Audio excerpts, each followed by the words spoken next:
to throw again. He rifles one that's intercepted. Deion Sanders, the Hall of Famer, with a pick. And the return here is stopped at the 30.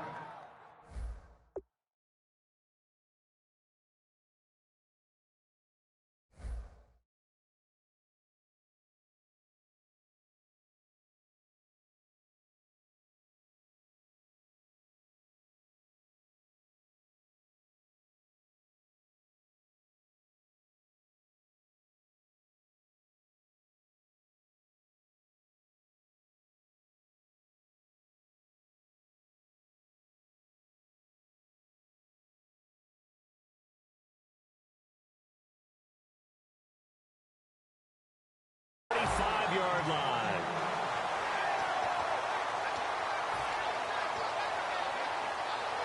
And they'll start this drive with very good field position.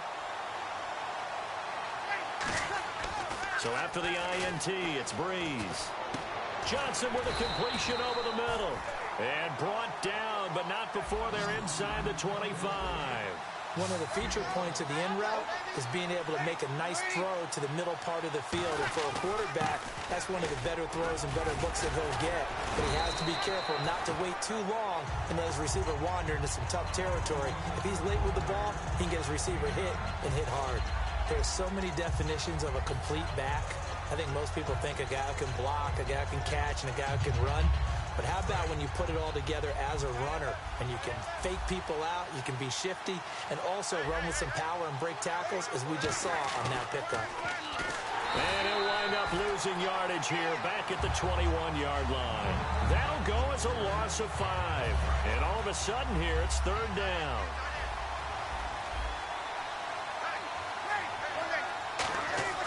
Breeze going to throw.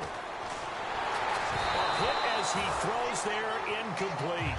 Putting pressure on the guy throwing the football is always good, but when you can couple that with contact on him that leads to an incompletion, as we just saw there, that's winning football. And Boswell's kick is good. And the drive will wind up yielding 3.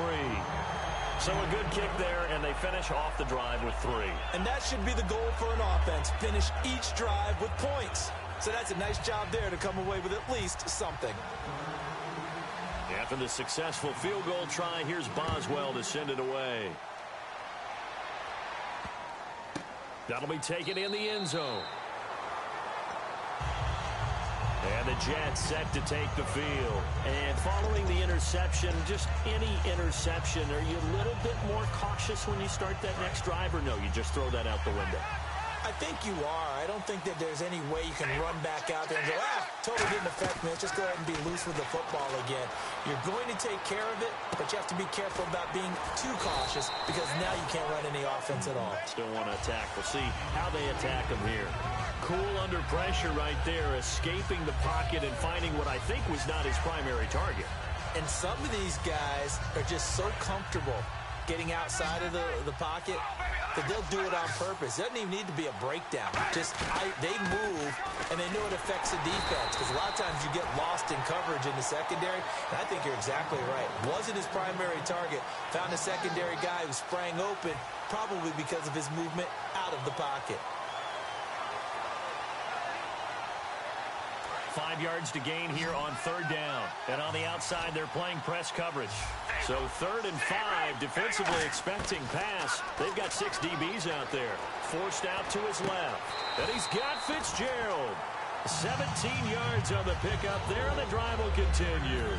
And when he started rolling left there as a right-handed quarterback, I thought, boy, this third down play is going nowhere, but credit to him, able to pick up the first. And all you righties who are watching the game at home, get out of your chair, get off the couch, move to your left, and then rifle one. He may leave a hole in the wall, which you'll have to explain later, but you'll see how difficult that throw actually was. Welcome back live to Orlando. Offense comes to the line now, 1st and 10.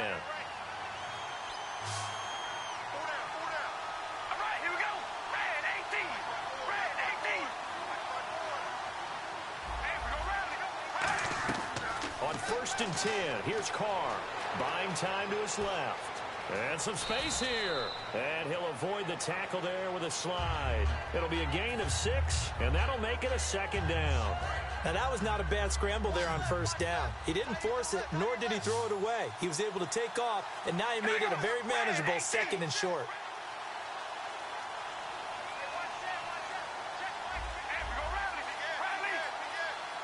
The play clock's running down. Carr to throw on second down. Escaping the pressure right. It's caught outright by Graham.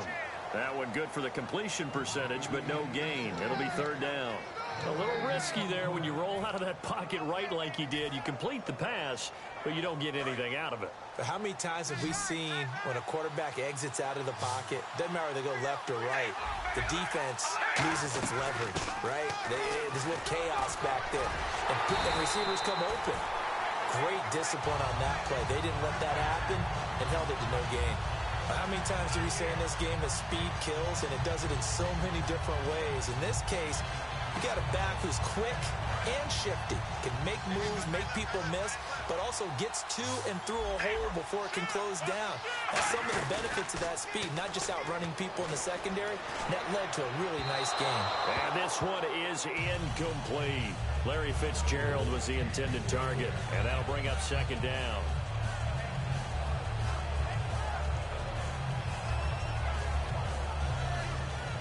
Time is starting to run out, really becoming a factor. We'll see if the defense can get the stop they need to get the ball back to the offense. They'll run it now out of the gun. And just a couple yards there down to the 17. The tackle made there by Dayon Buchanan. Well, so many times we look at a short run and we praise the offense for trying to set the tempo and establish things, but the defensive guys, hey, they just won the battle there. It wasn't a big run given up. They don't always have to absorb the body blows. Sometimes they dish them out themselves. An 8-play drive to this point. So here's play number 9 on 3rd and 7. Throwing his Carr on 3rd down. This will be caught at about the 6. A nice pickup of 14, and it moves the stick, sets up a 1st and goal.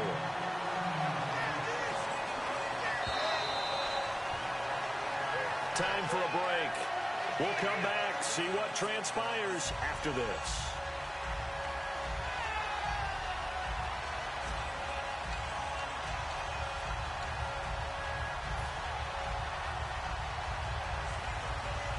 And a really long drive here, and it goes on and on. First down and goal, the offense knocking on the door. Fighting his way in for a Jets touchdown. Thomas Rawls, his 2nd touchdown of the afternoon, and the Jets are going to add on to their lead. Still an important piece of business to take care of, the extra point.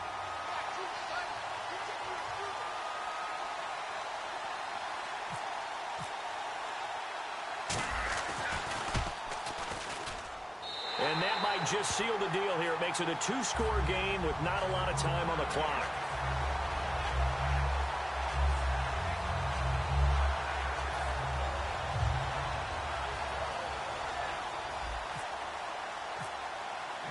Tucker now to kick it away following the touchdown. That'll be taken in the end zone.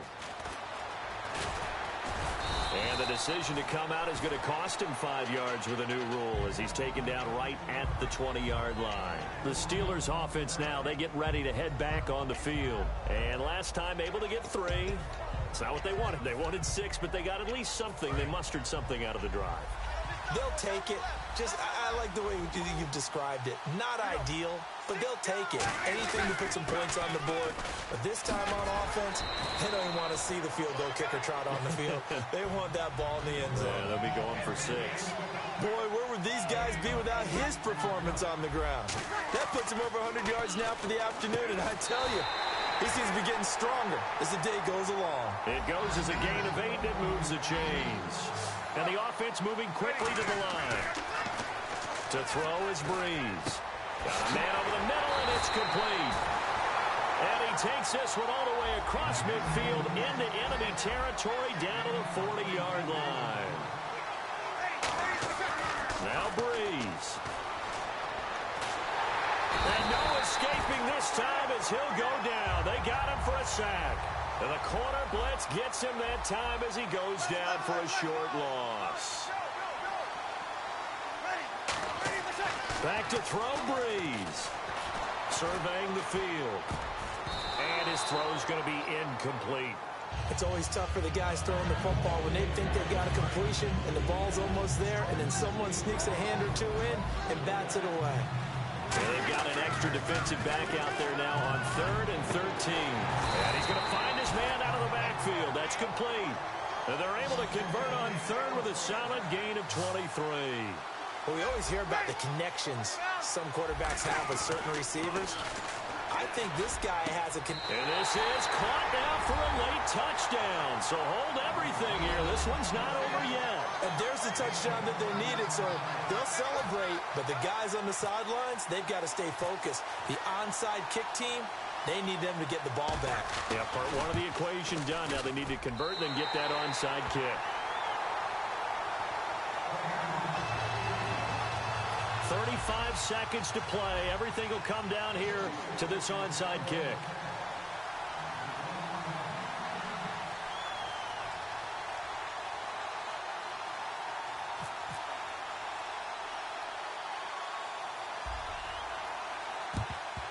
And they've got it. They recovered it.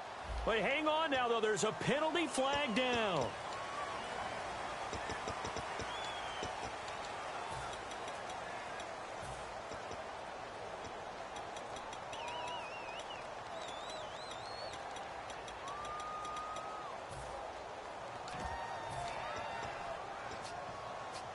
Really nice starting field position here for the offensive unit.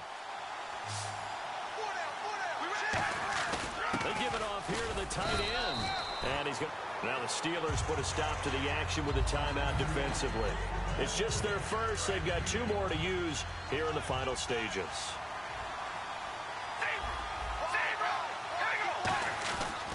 Another run, but this time it's Rawls.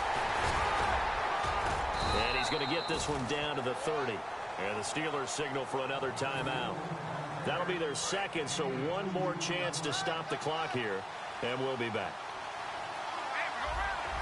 They come out here in the eye. They run with the power back. Rawls. Oh, he's got some breathing room. And he'll have the first down, getting this one to the 14-yard line. It's a pickup of 16 there, and it'll lead to a new set of downs. Really good, skillful, tough running throughout this contest. Picked up first down after first down. He's got to have a nickname, doesn't he? How about the human first down machine? I think that fits. And a new set of downs here after picking up the first on the ground.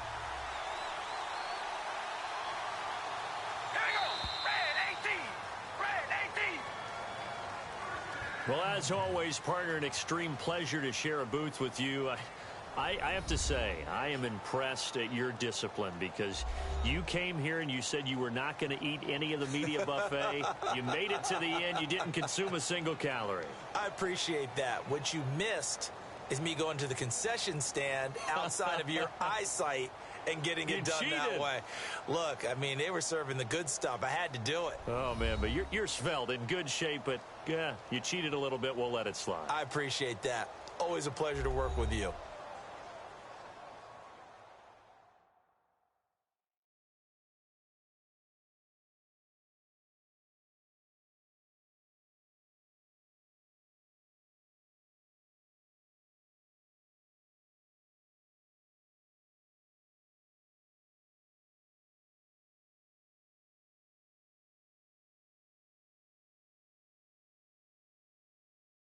So that'll do it from here for Charles Davis and the rest of our crew. I'm Brandon Gaudin. You've been watching Madden Ultimate Team on EA Sports. For more, check us out at easports.com/Madden. So long, everybody.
We are set, ready to rock for this Madden Ultimate Team matchup, and these guys on your screen ready to rock as well. Some of the stars of today's game, and speaking of the game, let's get right to it.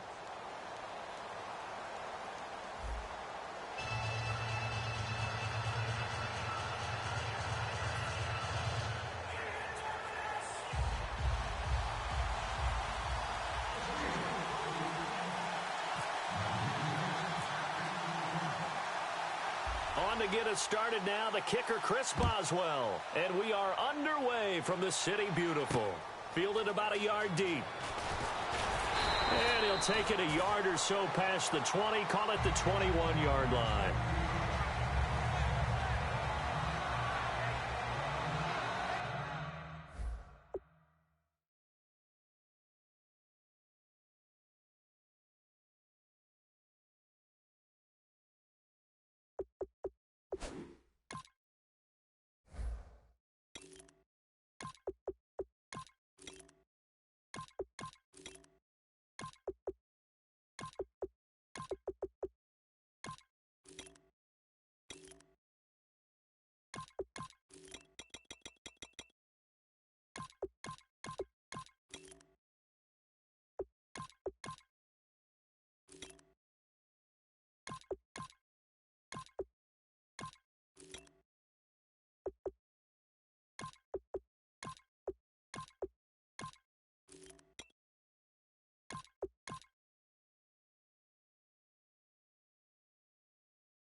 And the back goes into motion. Play clock winding down. To throw, it's Carr. Going to Rawls on the dump-off. And he's going to get this one across the 30-yard line. A nice pickup there of 11 yards, and it'll move the sticks. I like it, I like it, I like it. Get everyone involved in the passing game, and you know you can create those great mismatches throwing it to your guys out of the backfield. And on the first drive, that can also help establish some rhythm, right? I think so. It gets everyone involved. They feel like they're part of it and really gets them amped up as they go forward. And nearly picked off. Surprising to see a defender of his caliber let it get away, but it does get away and it's second down.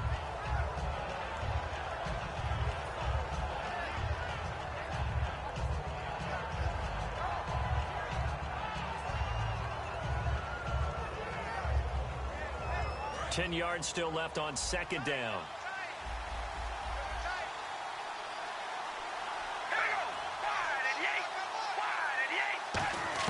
Now Carr on the bootleg. And incomplete there. A nice hit. Jars the ball free and brings up third down. And he's certainly not a guy that drops that football very often. Indeed, because that's a bit of a surprise. I know he's in the middle of some traffic and people, bodies all around him, but he usually has the focus to haul that one in. Carr to throw again. Drops it underneath for Rawls. And he'll be taken down, but not before he gets into enemy territory. There are a lot of tough routes to try and cover. When you see a runner come out of the backfield and run this angle route, looks like they're going to the flat, and then they put their foot in the ground and cut back sharply inside. Not easily covered, and then when they catch it, good momentum built up by them as well. And able to pick up the first. Throwing on first down is Carr. Finding, and no escaping this time as he'll go down. They got him for a sack. Jadeveon Clowney in there to bring him down for a loss of 7.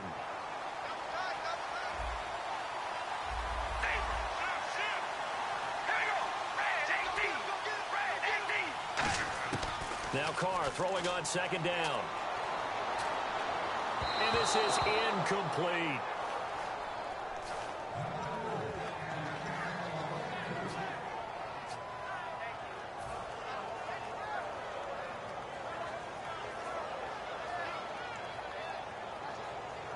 And the offense looks to pick up the first here on third after that incompletion.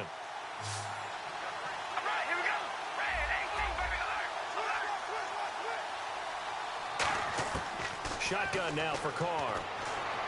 Hard throw, incomplete. So on now is Johnny Hecker to punt this one away.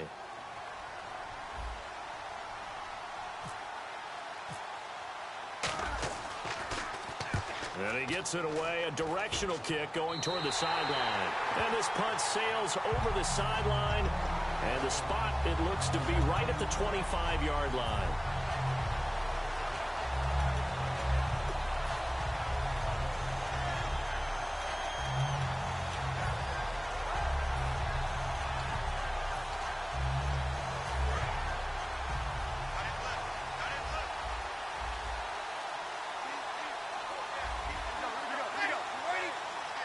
Gore back there as the lone setback.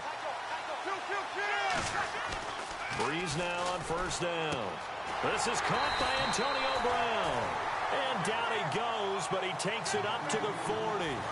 And partner, a nice little connection there on the corner route. The receiver set it up perfectly, worked his way inside, and then broke it back to the outside for the completion. And he'll push this forward only to about the 42-yard line. 2 yards on the pickup there. It'll be 2nd and 8.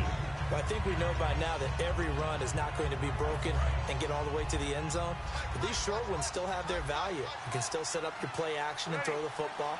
You control the clock because you have the ball and they don't. And often the physicality sets the tempo for the game. Here's Breeze. And the hit jarred loose. It's incomplete. The veteran Andre Johnson the target on that one. And it's 3rd down. Looked like they had an opportunity for a big play across the middle, but he didn't have the concentration or the focus necessary and dropped it before he could haul it in. Now Breeze. And he takes a shot on the release as this will be incomplete. When defenses get to the quarterback that quickly, a lot of times it's called a jailbreak. It wasn't quite that fast, but fast enough that he had no time to look downfield and set himself to throw the ball. And as he tried to do that, he was hit and it forced an incompletion. And there's a work of art right there. Out of bounds at the 2-yard line. And New York set to take the field. And last time out, they had to punt the football away. Anything positive possibly to take from that? There always is when you're punting the football away. It doesn't sound like it because you're giving it up. But you've avoided a mistake. At least you didn't turn it over, You didn't turn it over, right? You're giving your defense a chance because you're punting the ball away, and they're set to go on the field as opposed to sudden change after a turnover. Wow, now we got to go out there and stop people. So, yeah, there's always something positive to be gained from it.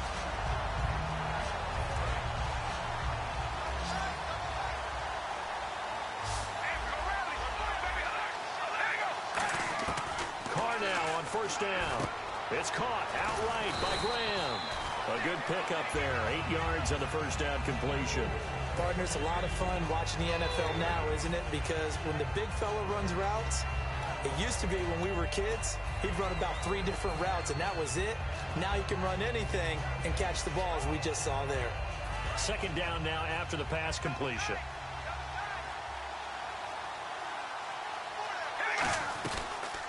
They'll run it now out of the gun. Nowhere to go that time. Might have gotten a yard up to the 25. The Pro Bowler Fletcher Cox there to get him down. The best defensive linemen, they play with great leverage so they can get low and not get bowled over by offensive linemen. They have excellent hands. They can throw. With Charles Davis, Brandon Gaudin with you. It's the Jets in possession as we begin quarter number 2 here. But they've got a 3rd and inches coming up, trying to keep the chains moving. Looks like the defense in press coverage here. 3rd down. Here's Rawls. And this one goes nowhere. Losing yardage back at the 22. He lost 2, and it brings up 4th. But there's another example of why they haven't scored any points so far. I think it's time to abandon the run game, spread things out, and go to the air. It certainly can't be any worse than what they've done so far.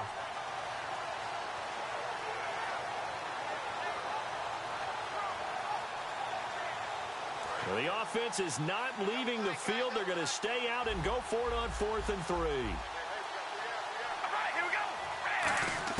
Here we go on 4th down with Carr. Drops it underneath for Rawls. And he's got the first down yardage before he's brought down at the 42. I don't know if I agree with that. I guess they don't care if I agree with that. But, boy, you have to be surprised by that, right? I definitely was surprised that they decided to go for it in this situation. But they must have either felt like they either had a great play call on or they're trying to show extreme confidence. First down and 10 now for the offensive group. Here comes the D swarming to the line. They'll run it now out of the gun. And a good burst there gets him 7 up to midfield. Some runs are blocked so well, you almost forget that someone has to carry the ball to gain the yardage. The leverage by the offensive line to create space up front, really well done. And here comes play number 6 on this drive.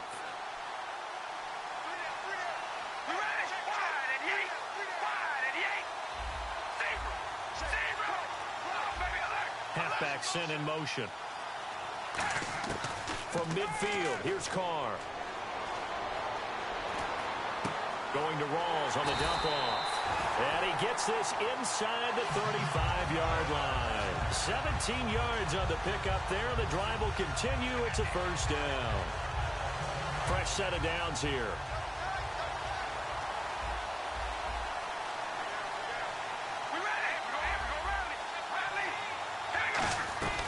They'll run it now out of the gun. And he won't go down. And he gets it all the way down inside the 10 to the 5-yard line.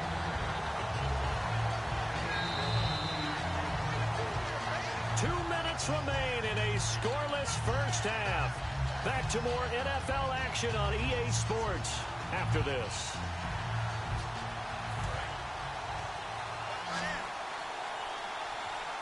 It's a 5-receiver set. 3 to the left, 2 to the right. Here's Carr. This will be caught at about the 6. No gain there on the completion. It'll be second down. And now it looks like they're going to be in the hurry-up. Shift together here from the D-line. Got a man. It's caught. Touchdown, Jets. Jimmy Graham. A 5-yard touchdown. And the Jets are able to strike for 6. And he's such a talented tight end, just creates nightmarish-type matchups on the other side. He's so good that when we say tight end, we're almost damning him with faint praise, aren't we? Because he can do it all. He's as good as any receiver in the NFL. Well, that's the deal. He's a wide receiver, just in a bigger body. Bigger body, a matchup nightmare, and who's going... Now the Steelers put a stop to the action with a timeout defensively. It's just their first, so they'll have 2 remaining here before we get to halftime.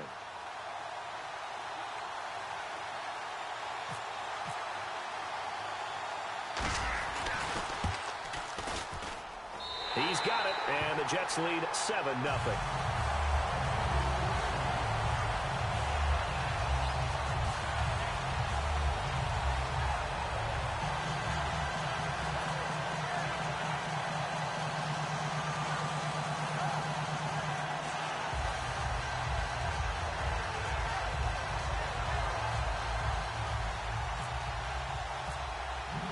Tucker now to kick it away following the touchdown.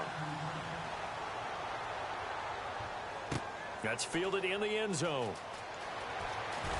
And not a particularly good return here as they'll be forced to start at the 12-yard line. And Pittsburgh getting set to take the field. Well, conventional football 101, tells us if you don't get it back to the 20-yard line on a kickoff return, that's a disappointment. But some of these teams, special teams coaches, with approval by the head coach, they give them full authority to go ahead and bring it out and try to be aggressive. Almost what we call the green light, red light theory. Green light means go, red light means stop. Looks like he had green on that play. They'll start on the ground with Gore. And he's going to be taken down right at about the 15-yard line. Give him a couple on the carry there, 2nd and 8. Not a big run on the first play of the drive, but that doesn't necessarily mean it was a bad play. Sometimes you're just trying to settle in, get your guys a little bit of contact. Trying for Brown, and it's intercepted.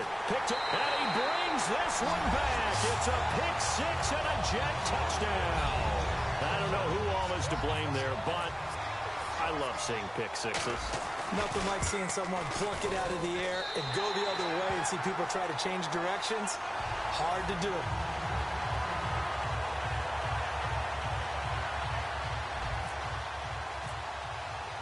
So they'll get another shot on offense following that pick six.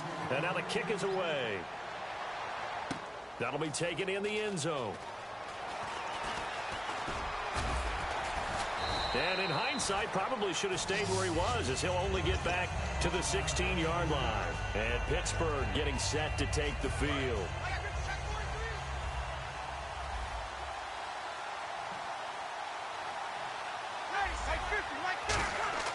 Now Breeze to try again after the... And the pressure gets to Breeze as he's taken down. Cameron Wake in there to sack him for a loss of 6. Boy, he came in off the edge so quickly there. Look out, because that's exactly what it was being shouted by the offensive lineman to his quarterback, because he had no chance to block him. That goes for a gain of 31. There will always be a place for methodically marching the ball downfield. But when you can pick it up in big chunks and strike like that, have explosive plays, that's often the difference in winning and losing. Those types of plays that can knock a defense off balance, that'll drive the team towards a victory. And now they're in the hurry-up. Now Breeze throwing on 2nd down. And incomplete there. A nice hit. Jars the ball free and brings up 3rd down. On any passes in the middle of the field, anyone who's going after the football is going to be conscious that it's probably going to be contested, and often physically. Sometimes that leads to drops.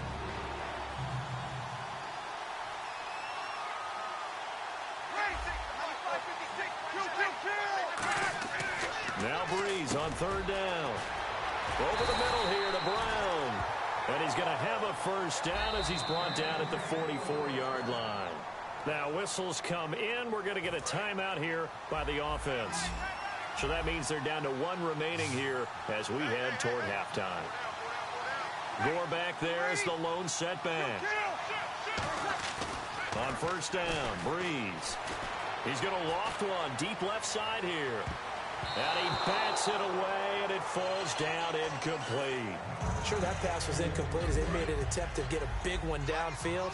But that's okay, because the second part of that is if you don't get the completion, at least you told the defense you're trying to stretch them out a little bit, and they may have to change accordingly. He's going to take another. This is caught inside the 15. Now hold everything here. We're going to get a timeout by the offense. And with halftime on the horizon, they'll be out of timeouts from here forward. Breeze now on 1st down. Got his man, it's caught for a Steelers touchdown. Their dangerous wide receiver in the final seconds of the 1st half. And the Steelers are able to make this a close game again.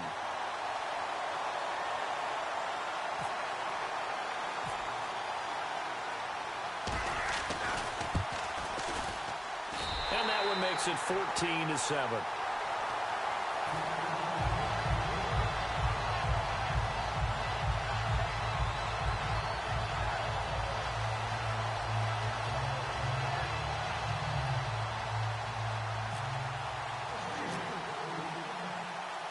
Boswell now to kick it away after the touchdown.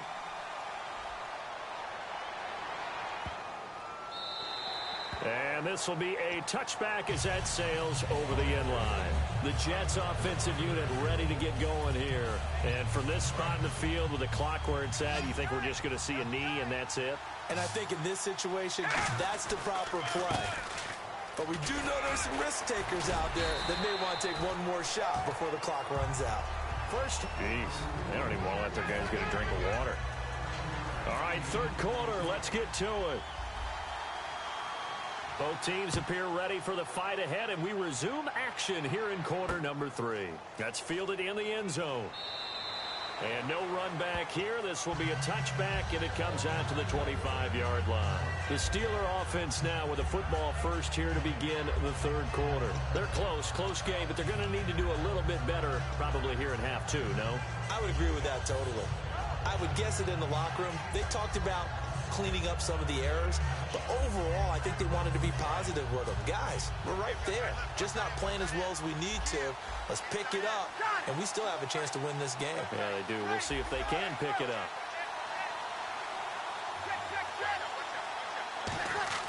Throwing on first down is Breeze. And he is going to be wrapped up and slung to the turf. Bruce Irvin in there to sack him for a loss of 6. And they're going to hurry back to the line now. Now Breeze. He's got time in the pocket. And they'll bring him down here up at about the 22-yard line. Call it a gain of 3. And that'll make it 3rd and 13.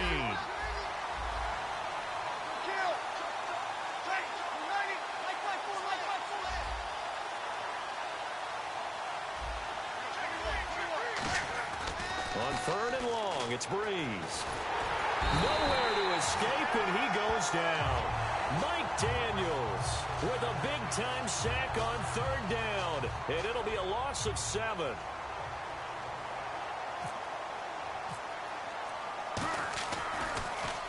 He gets this one away, and boy, it's another boomer. Fielded at the 33. Good coverage there, an even 50-yard punt leads to a return of 5. And that will come the offense as they take over.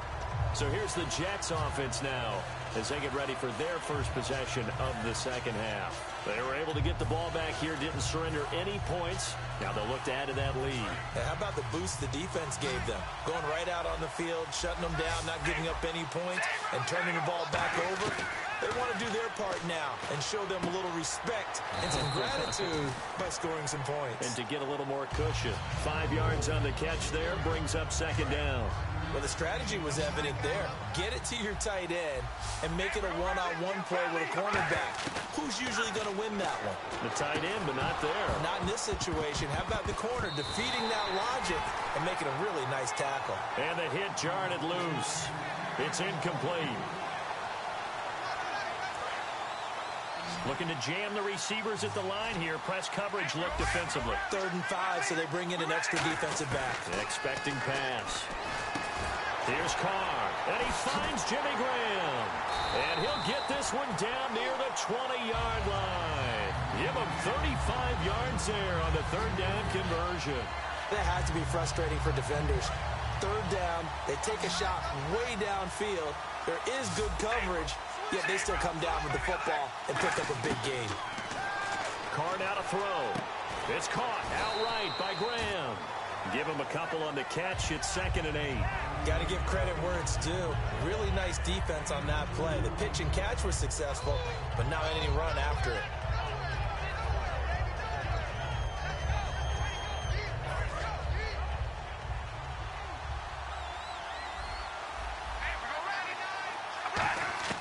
Carr to throw again.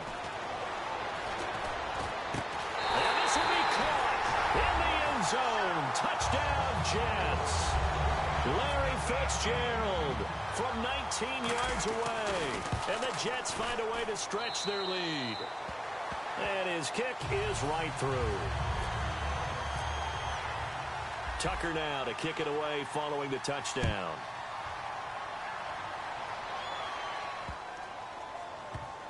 This is taken about 7 yards deep.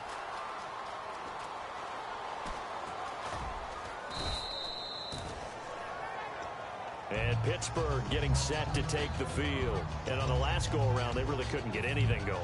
They had to punt from deep inside their own territory, which means you're going to lose the field position battle as a general rule. What they're looking for now is a little more consistency, move the ball at least a few times on offense, get a couple of first downs, and hopefully flip the field. Yeah, just something to build off of. That's what they're looking for here.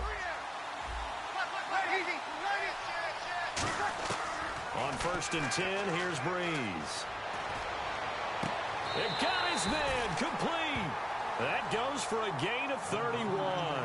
There's simply no sense in wasting a great catch like that on a short gain. Get downfield like you just did there and use it up that way. No dink and dunk. On first down, Breeze. And it pops free. The collision there jarred the ball loose and brings up second down. A lot of teams love to throw screen passes. They want to tire out defenses because they make them run a lot. But there are a lot of moving parts on a play for an offense when they call that one. Because you got the linemen that have to move. You have the wide receivers have to get out and vacate. You got the running back that's got to make a little fake and then get out into the route. And of course, the quarterback, he's got to hold in there and know he's probably going to take a big hit before he lofts the screen off to the back. Why didn't he catch it? That's all he needed to do for them to be successful. Call it a gain of 4, and it'll leave them with a third down and 6 to go. On any running play that's called, they're always hoping that it's going to break big and go the distance. But when you get a nice gain like that, you're able to do so many things anyway. You can come back and run essentially the same play again, continue to move the ball on the ground, or you can decide to throw the ball now because usually you have the defense back on its heels. Antonio Brown, the intended receiver. And now it's fourth down.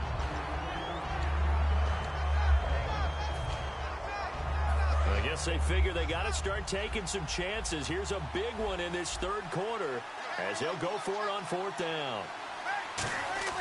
They'll go for it. It's Breeze. Oh, he's got a man wide open, complete. Give him 28 yards on that one.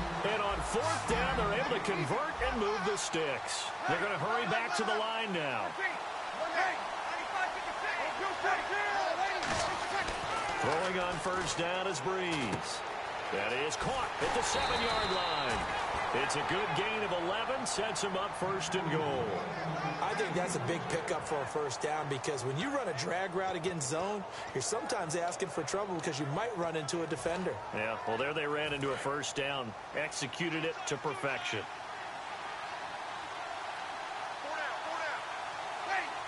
A fresh set of downs, and they're at the 1, first and goal. No gain on the play that time, and it sets up second and goal. I still like the idea of letting your tailback get you home. But here, they let the fullback try to get the tough yard. And that's the toughest spot on the field. And he stopped for no gain on first down.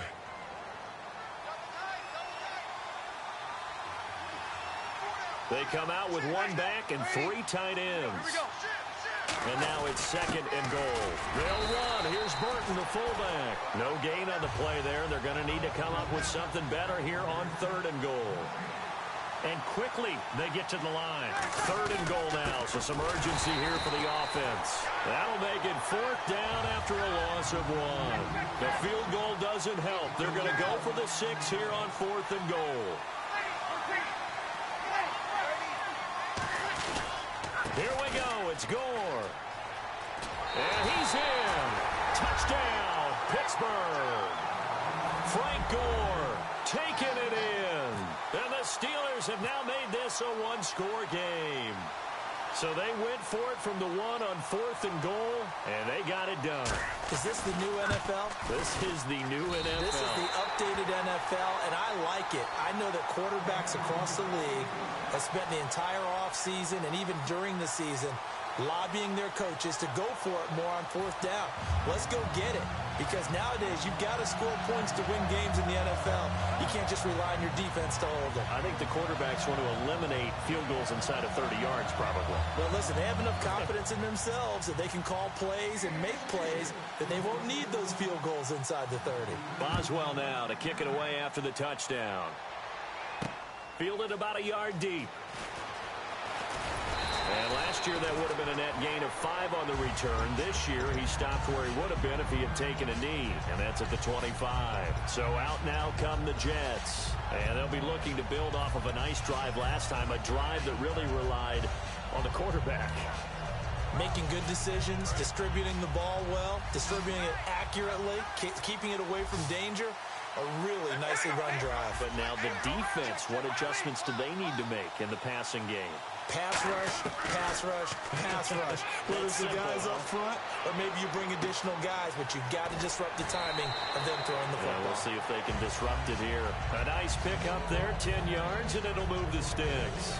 On any given pass play, you never know exactly where your exit points are going to be. On this play, he was flushed to his left, still on the run, able to accurately throw the football for a nice first down.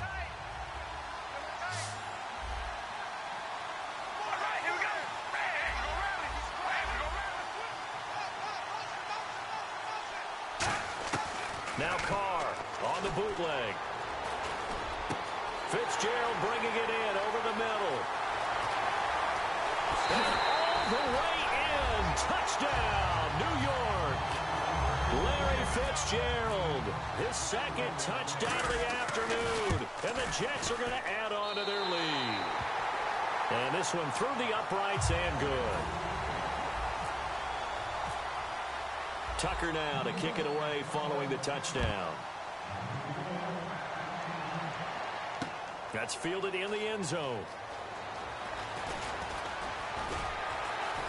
And he will be brought down here at about the 17-yard line. And Pittsburgh getting set to take the field. And they're going to need another score. Got one last time, but still down here.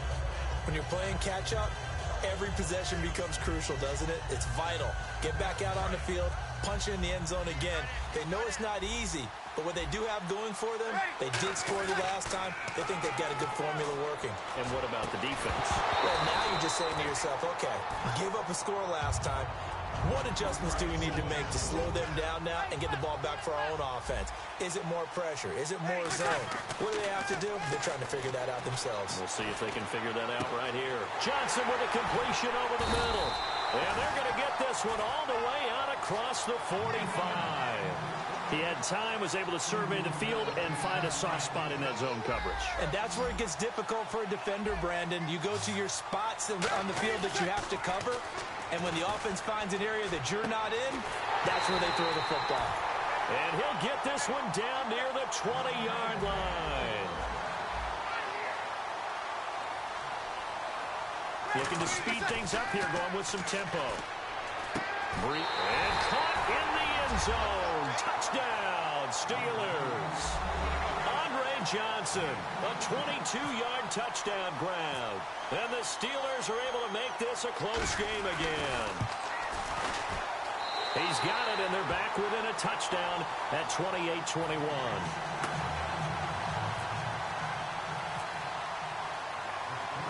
Boswell now to kick it away after the touchdown. Fielded about a yard deep.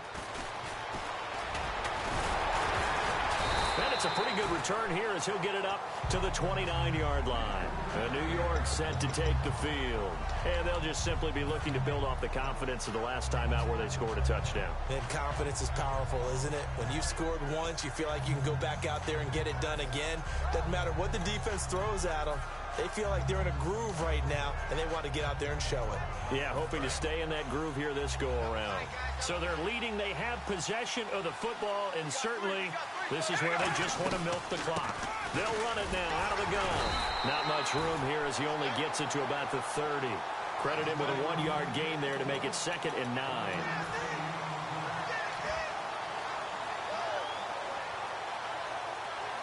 Time for a break. We'll come back for the electrifying conclusion after this.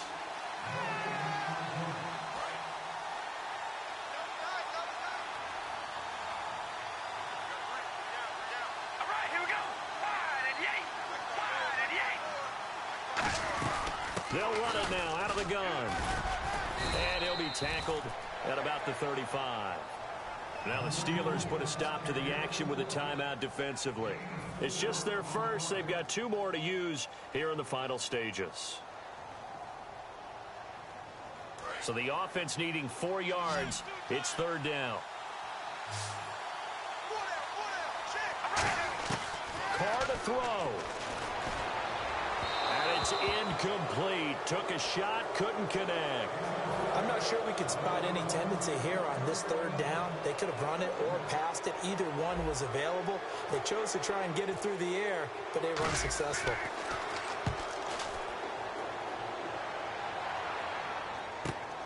Yeah, Sanders now to return. Spinning past him. Room here to run. he's all the way in for the touchdown.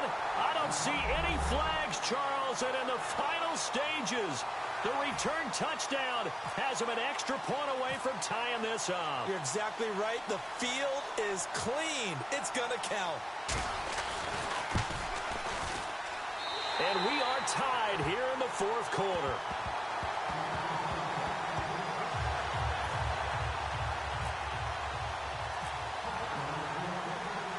Set to go now with the kickoff. These two teams all even again as we continue in this wild fourth quarter.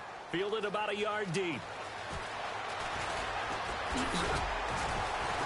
And a nice return sets them up pretty good here at the 30-yard line. The Jets offense now works their way back onto the field. They need to get this around the 40 to have a chance to win it in regulation. From the 40, it's a 57-yard field goal, so that gives you a gauge.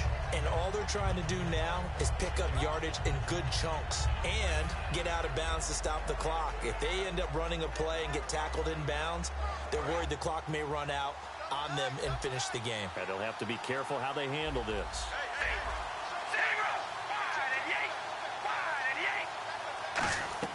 Back to throw, Carr. Dancing to his left. And his throw is going to be incomplete.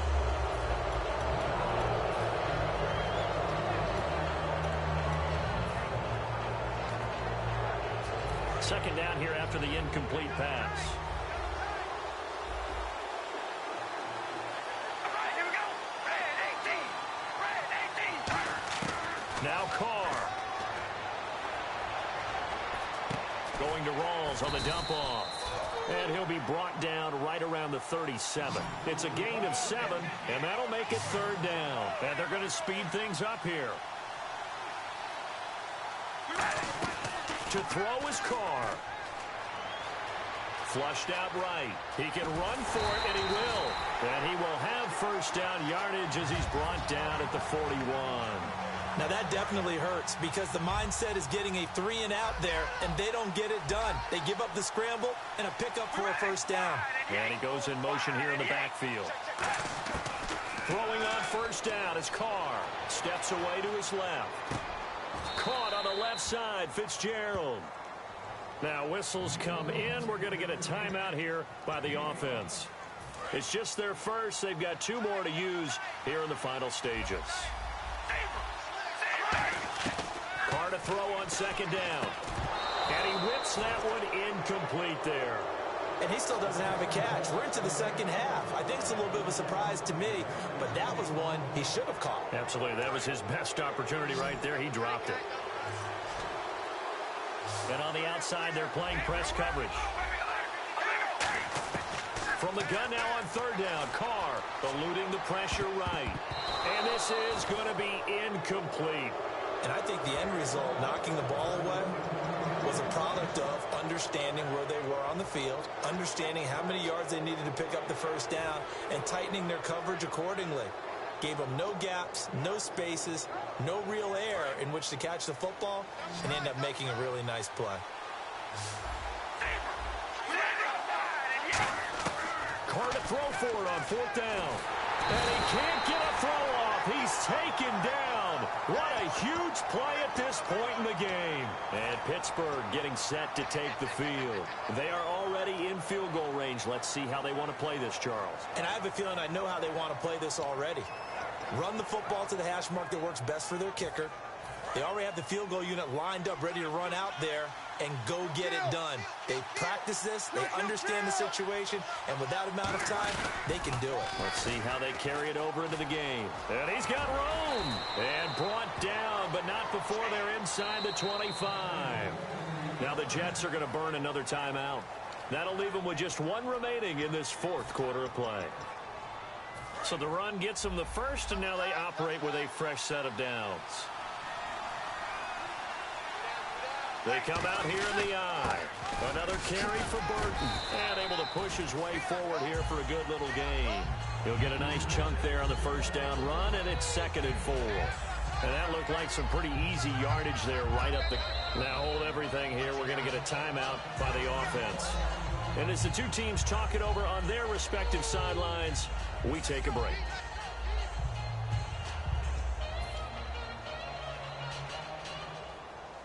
So on now for the field goal try, Chris Boswell. With 3 seconds to go, this for the win.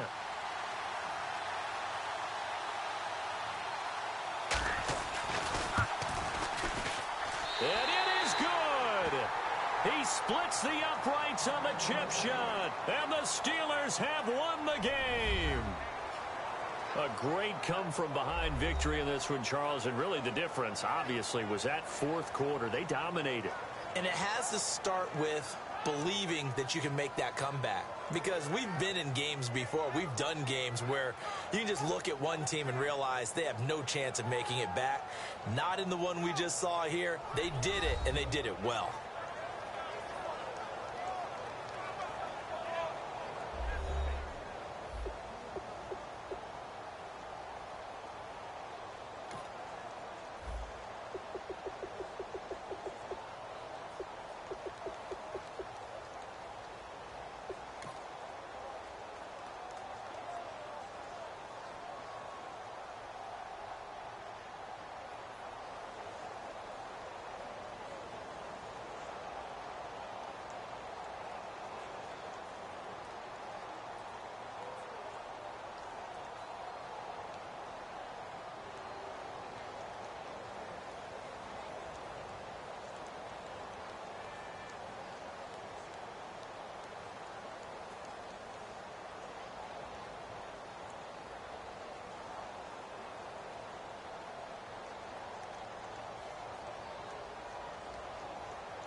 And now we get a peek at some of the top players here for this Madden Ultimate Team matchup. Brandon Gaudin, Charles Davis ready to go in the booth. We hope you're ready to go at the controls. Let's play.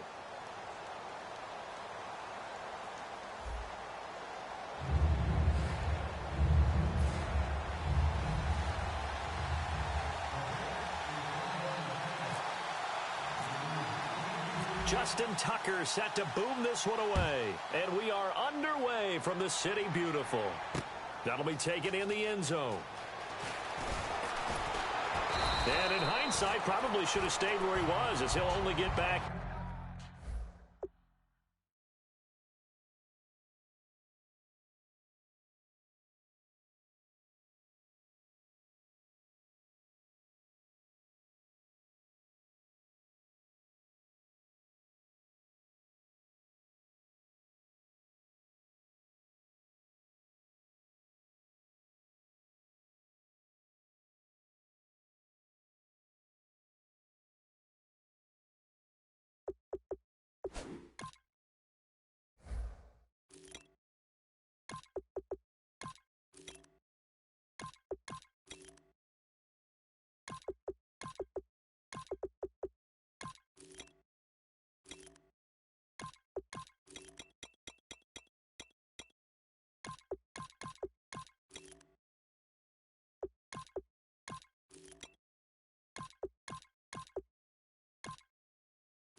To the 16-yard line.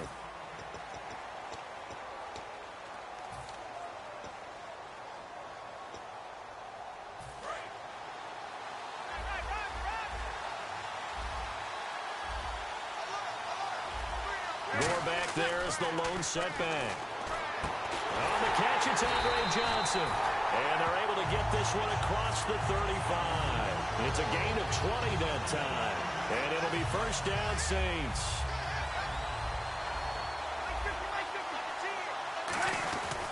They'll give it to him right up the gut. And he'll take this one for about 4 up to the 40. When you find that kind of yardage, you couldn't be more confident as a ball carrier. And guess what? You're going to go back and tell your offensive coordinator, I'd like to keep carrying it, thank you.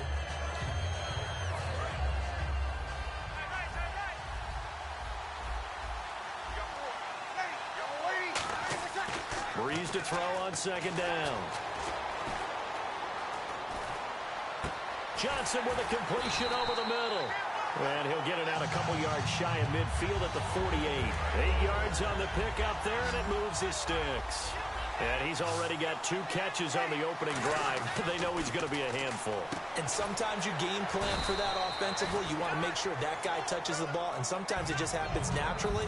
And then you change your game plan. When he has the hot hand, you keep going back to him because he's running routes with confidence as the game goes on. Now Breeze.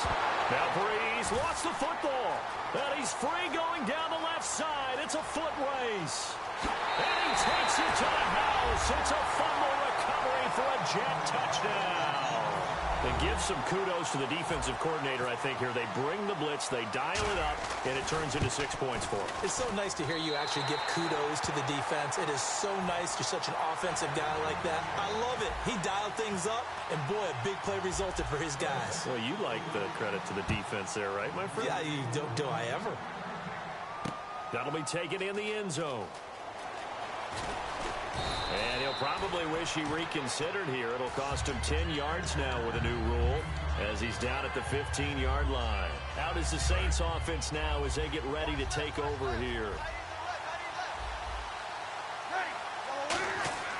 Throwing on first down is Breeze. He couldn't quite hold it. Got hit. Ball pops out. Incomplete. It looked like they had something there, but I think that he was thinking about running with the football before he actually hauled it in, and that led to a big drop. Into double coverage, and it's intercepted. Picked off by Bud Dupree. And he brings it back to right around the 26-yard line. Well, timing is everything on a route like this. He tried to drive that football into a tight spot. And if you're a little early or a little late, chances are there's going to be someone there. And sure enough, This one's going the other way. Now the Jets offense about set to take over as they head onto the field. Now after the INT, it's Carr. That is incomplete. How many times when we see an incomplete pass, we just look at the receiver and say, should have caught that one. That was a drop. Then we just put it on the offense. How about a little credit for the defense there? They just forced an incompletion. Yeah, especially after starting in a tough spot defensively, but a good start there on first down. That gave them a little extra confidence there, starting, as you said, in a tough spot and being able to make a play on first down. First carry for Thomas Rawls. And he'll get it down inside the 20 to the 18-yard line. Pretty good running there, 9 yards. Sets up a 3rd and 1. But once again, leverage wins. The offensive line, lower than the defensive front. They moved them and found some good space for the guy carrying the ball. Everyone understood their role on that play. 3rd and 1. You know the defensive guys, they're trying to get down and get low and get leverage on the offensive lineman, but they didn't allow that to happen. They created a crease and allowed him to get through for a first down. Carr now on first down. That is caught by McCaffrey. He's got a Jets touchdown. And McCaffrey from 13 yards out. And the Jets find a way to stretch their lead. And it's good to make it 14-0.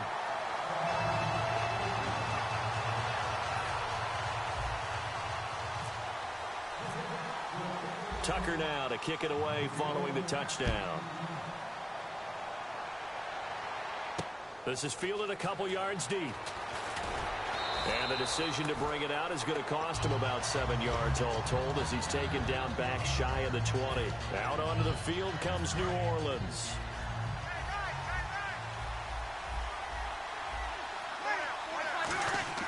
Trying to shake off the interception from the last drive. He'll look to throw. This is caught by Antonio Brown. It's a gain of 14 there. And the Saints are going to get a first down. And a nice little pass and catch there on the corner route. Set up very well by the receiver with a head and shoulder fake inside before he comes back downhill to his quarterback. It'll go as a gain of 10 there. And that leads to a New Orleans first down. Now Gore. And nothing doing. He's immediately taken down at the line of scrimmage. No gain on the play there. Second down. No gain on that run, and while this team is down, they're not out of it by any stretch of the imagination. Maybe you just have to think about different style of running in order to get this guy going. And he's going to go down. They sack him back at the 42. Jadeveon Clowney in there to get him for a loss of a yard, and it'll bring up third down. 3rd and 11, 5 in the secondary now. Nickel look. Oh, the ball comes out on the hit, but they'll say it's incomplete. Are we still in the first quarter? We are. I mean, the pressure that's coming at him already, that's extensive. He's got to figure out how to sting the defense now. Because if they're coming at him so hard, you got to see maybe some screens are coming up, some draw plays, maybe even a quarterback draw where he hurts him with his legs. With Charles Davis, Brandon Gaudin with you. It's the Jets in possession as we begin quarter number 2 here as they take over here 1st and 10.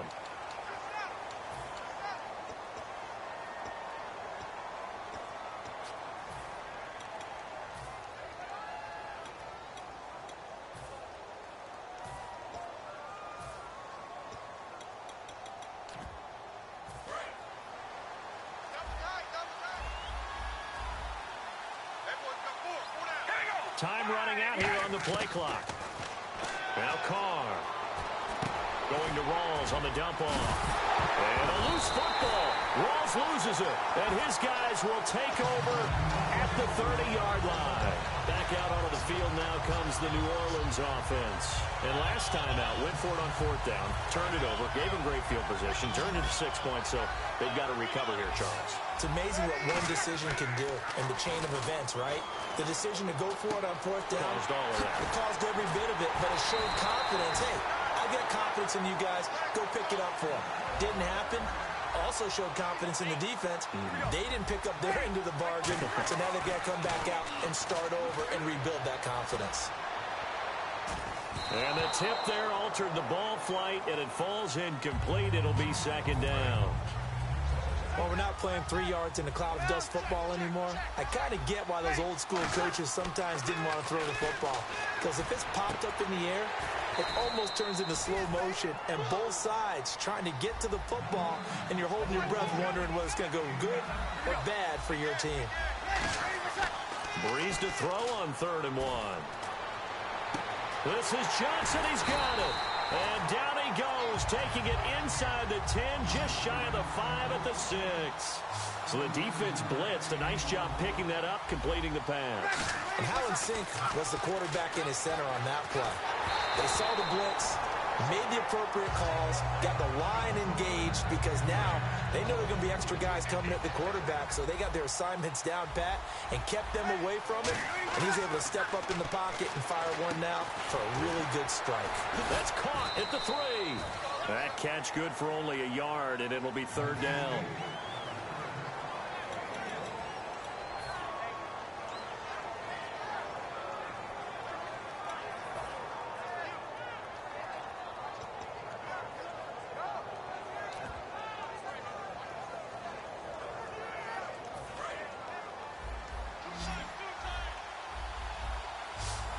An extra defensive back on the field here for 3rd and goal. To throw is Breeze. And he can't come up with a pick.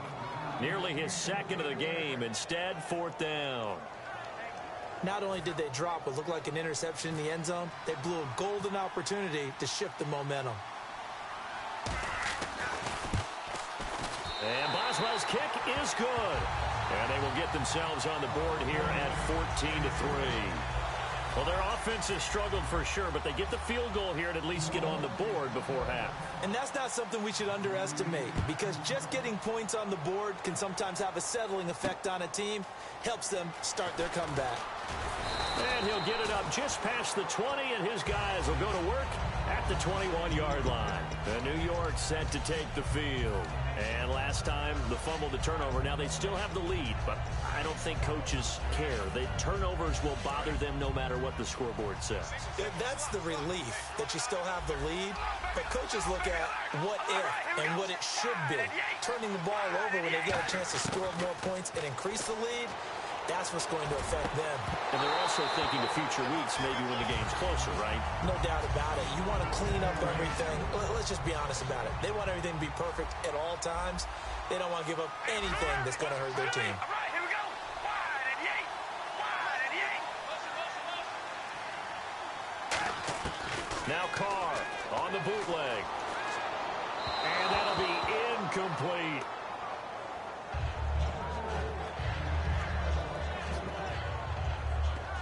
So incomplete on 2nd down. Now they'll look to convert here on 3rd.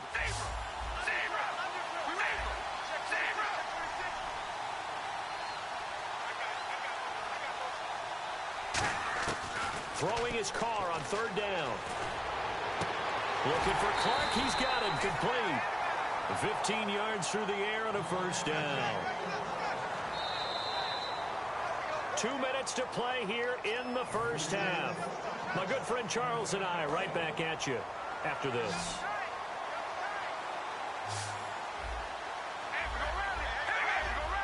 And the back goes into motion. Carr now on 1st down. On the crossing route, that's complete to Clark. And a nice gain of 21 yards. Let's make this one simple. What a catch, especially the finishing part of getting his feet in bounds, toe tapping, and of course, foot dragging. A little tapestry, if you will. Oh, I like it. Throwing now is Carr. Flush to his right. Looking for his running back, and he's got it. And he'll get this one down near the 20-yard line. Looked like the defense put pretty good pressure on him, but he's able to flush out to his right to try and evade people. On the run, had to get on his horse. Still accurately throws a nice pass for a 1st down. On 1st down, Carr. And too much on that one. It's out of the back of the end zone, incomplete. One of the toughest things about playing defensive back is pattern reading, trying to figure out what they're doing. And on that one, they had the fly, just sending a guy downfield with the in route accompanying it, what people call a dagger route, trying to hit the guy underneath after the clear out. In this case, though, they're not able to get it. And he's going to take it in for a Jets touchdown. And McCaffrey, 2 catches, 2 touchdowns here so far. And the Jets are going to add on to their lead. He's having a nice little first half here, partner. And it's a first half that leaves us anticipating what can still come. I mean, 2 touchdowns already here through the second quarter. There could be plenty more before this game is over.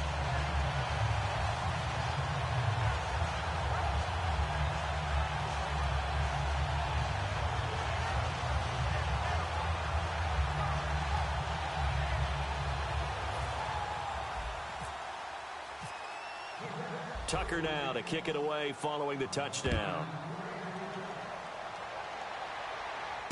That's fielded in the end zone.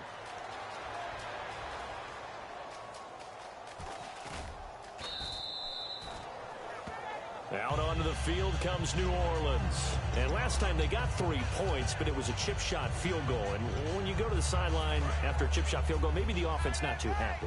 It's a balancing act, isn't it? Because you're exactly right. They're none too pleased that they didn't punch it in for 6 points. And he will be hit from behind and run over. Wow. And the corner blitz gets him that time as he goes down for a short loss. And the offense moving quickly to the line. Breeze to throw on second down. And pressure coming, and they got him once again. Jadeveon Clowney in there to drop him, and sacks on first and second downs are going to lead to a 3rd and long. Here's that Breeze. Lost the football. For the defensive guys, that's wrong on just about every level. You did so... Now here's a timeout defensively. Defensive timeout called by the Jets. It's just their first, so they'll have 2 remaining here before we get to halftime. Now Jordan Berry on to kick this one away.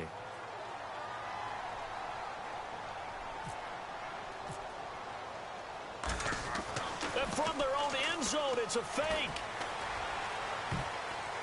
And this is incomplete. A huge gamble, and it does not pay off. New York set to take the field. And they were able to punch it in the end zone last time. They'll be looking to do that again here for the defense. Obviously, they'll be looking to stop them from punching it back in the end zone. It always is punch-counter-punch, isn't it? And which team has the advantage? Well, let's just go back. Last time on offense, they rolled downfield, got into a good rhythm. You can see a little more bounce in and out of the huddle. You can see the sideline really get into the game. So defensively, you're thinking to yourself, how do we take that away from them? How do we get the advantage back? Let's see what they come up with. I think pressure is always the first way to go. You love pressure. I love it. Let's see if they dial it up this drive. Fighting his way in for a Jets touchdown. Thomas rolls. A 10-yard touchdown run. And the Jets find a way to stretch their lead. And they open the lead up now to 25 points. Tucker now to kick it away following the touchdown. That'll be taken in the end zone. And he'll probably wish he reconsidered here. It'll cost him 10 yards now with a new rule as he's down at the 15-yard line. Out onto the field comes New Orleans. And the ball backed way up. So thinking with this amount of time on the clock, probably just sit on it. And we'll see these 2 teams go to the lockers. Yeah, I don't think you want to overthink it in this situation. Either side of the ball. Just go ahead and finish up the half. Now whistles come in. We're going to get a timeout here by the offense. It's just their first, so they'll have 2 remaining here before we get to halftime.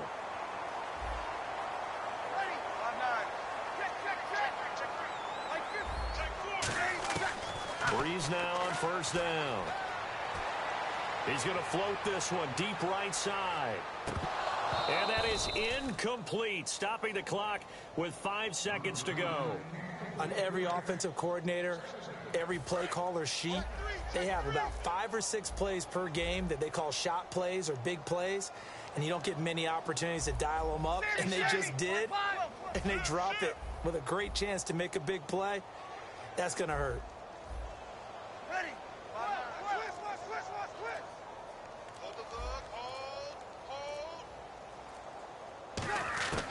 The final shot before, and the pressure gets to Breeze as he's taken down. Now hold everything here. We're going to get a timeout by the offense.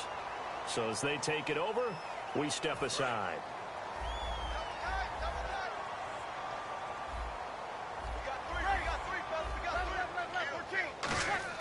They'll throw now on the final play. He's got time. He's going to loft one deep left side here. It's caught inside the 25. And he's in for the touchdown on the final play of the first half. The prayer is answered. How did they get that done? Well, certainly they haven't had the ideal first half, but there's something, some momentum for them to take into halftime. Yeah, and it might not be that wild momentum, you know, that you see sometimes where they score late and teams go sprinting off and the whole deal. No, it might not be that, but it does give them a better feeling about themselves and what they can accomplish in the second half. Chris Boswell now for the extra point.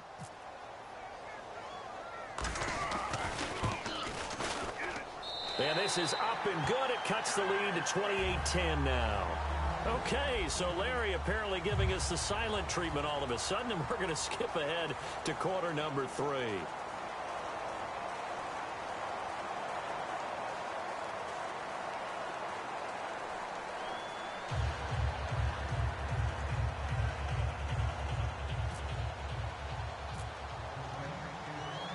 So both teams have their marching orders, and we'll get going again here in quarter number 3.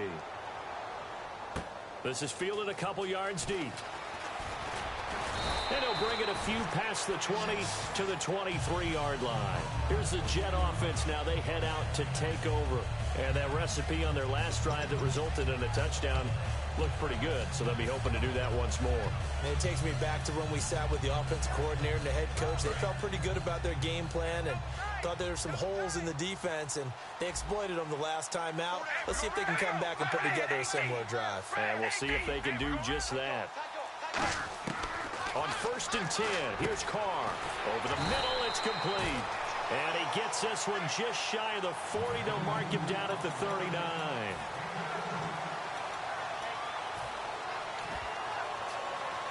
And the offense lining up 1st and 10.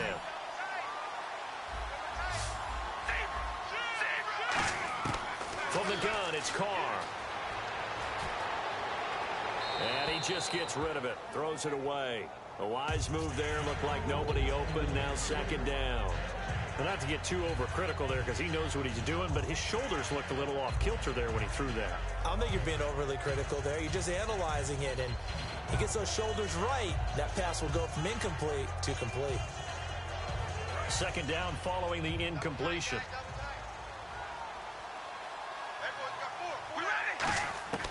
Shotgun now for Carr. Drops it underneath for Rawls. And he'll go down right around the 47 this time. Call it a pickup of 7, and that'll lead here to a 3rd down.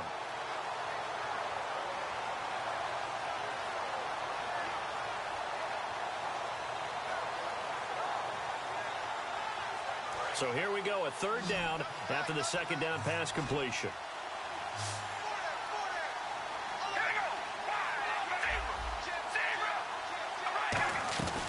They'll run it now out of the gun. No gain on the play there, and it'll bring up 4th down. And they're going to at least line up to go for it here on 4th down. Here we go on 4th down with Carr. And this is caught, pulled in by Clark. 19 yards there on the pickup. And they're able to pick up the conversion here on 4th down. Both sides were holding their breath there on that 4th down play, and the offense can breathe a sigh of relief. And both knew exactly where the 1st down markers were. You know the defense is trying to guard those sticks and try and keep people in front, but somehow, some way, those guys found a way to pick it up. Got a man right side, it's McCaffrey. Give him 3 on the play, and that'll make this a 2nd down. He decided to run a hitch route. It really helps to have a guy who can turn it loose. And, boy, he rifled one in there on that one. Not much run after catch, but it worked really well. So they complete the pass, and now they face a 2nd down.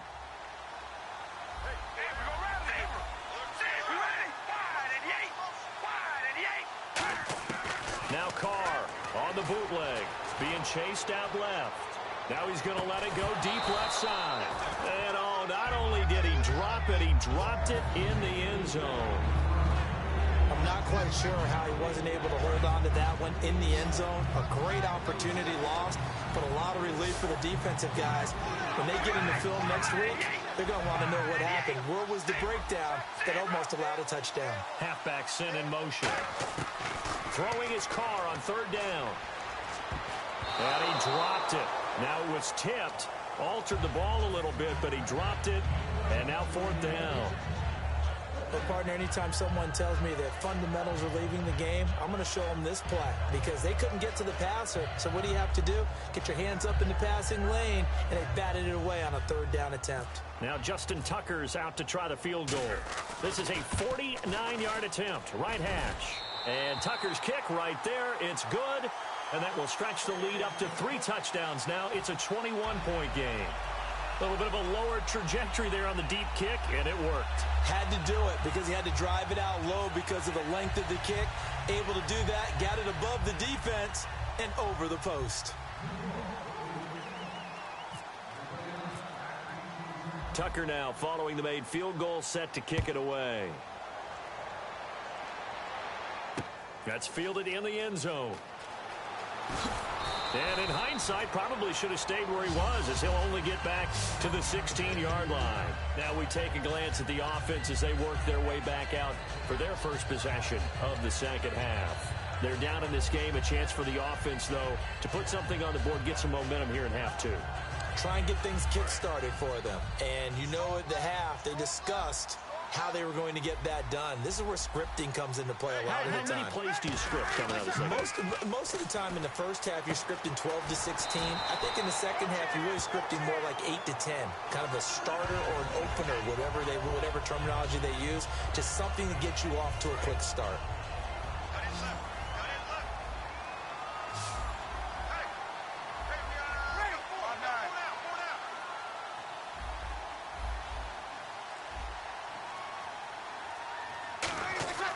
Breeze now on first down.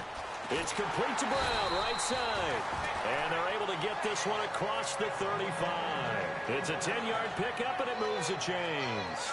As long as you go through your proper reads and progressions, the drag route can be one of those old reliable plays because usually it's good for a good chunk of yardage, as we just saw there. And those guys like it, right? They can get the ball with a full head of steam. Especially against man coverage, because man coverage, they're typically running away from someone and not worried about traffic coming out on the other end. On first down, it's score. And a good swarm to the football defensively as they get him down at about the 40. A gain of 3, second down. So the offense now dealing with a 2nd and 7.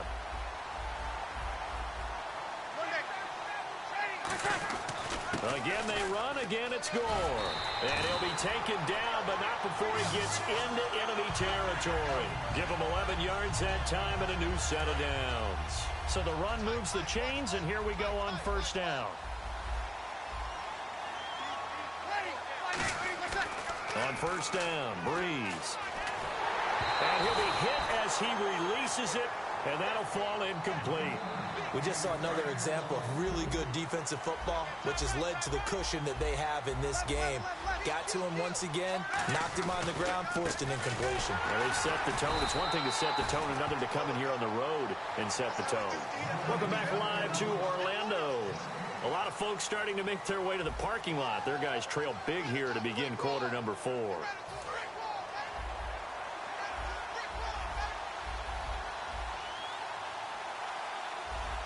In the backfield is Anderson.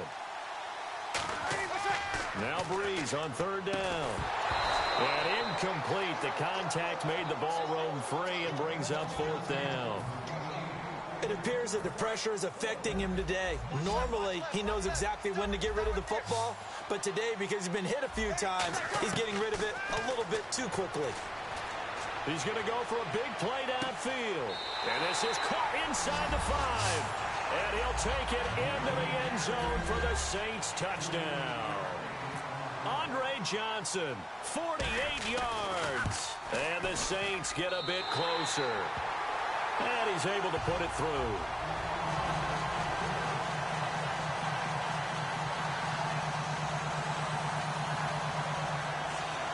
Two scores down, 3 timeouts left. Still a chance if they can somehow get this one back.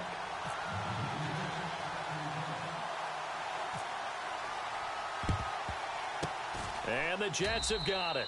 Well, fourth quarter, they felt like they needed the football back. Unfortunately, they couldn't get it.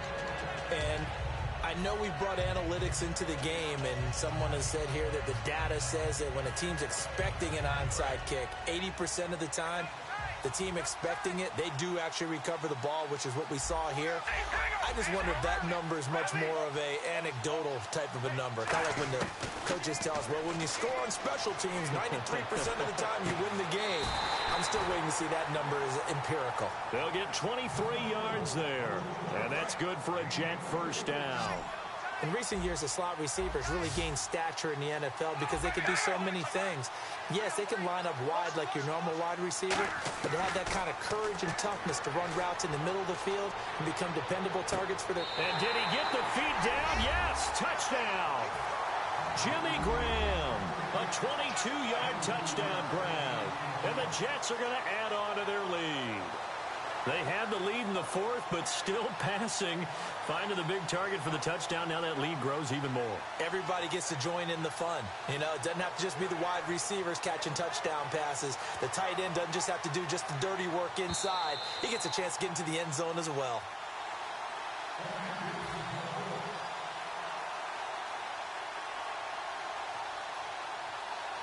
They had to go to the monitor, get an extra look. That's what the technology is for, and this touchdown will count. Now Tucker to add the PAT.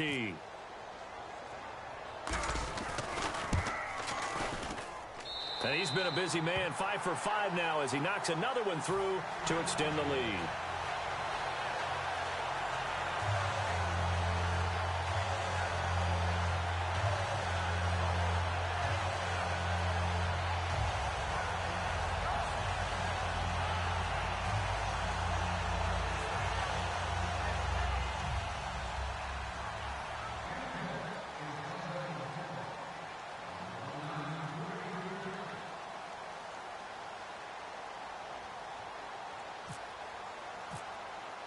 Tucker now to kick it away following the touchdown.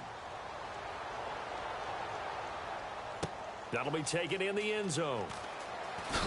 And he'll probably wish he reconsidered here. It'll cost him 10 yards now with a new rule as he's down at the 15-yard line. The Saints coming out now to take the field. And that last drive, a long drive, but not just that. They had a great air attack going. Do they stick with that? I would think that they would, because if they were confident enough to do it on the last drive, starting backed up in their own territory, why would you change anything? They've got to be confident about what they're presenting and continue to do so. Yeah, because the secondary, they really look clueless. And that was amazing because that drive went and went, no adjustments, and no big plays by the defense to knock the ball away.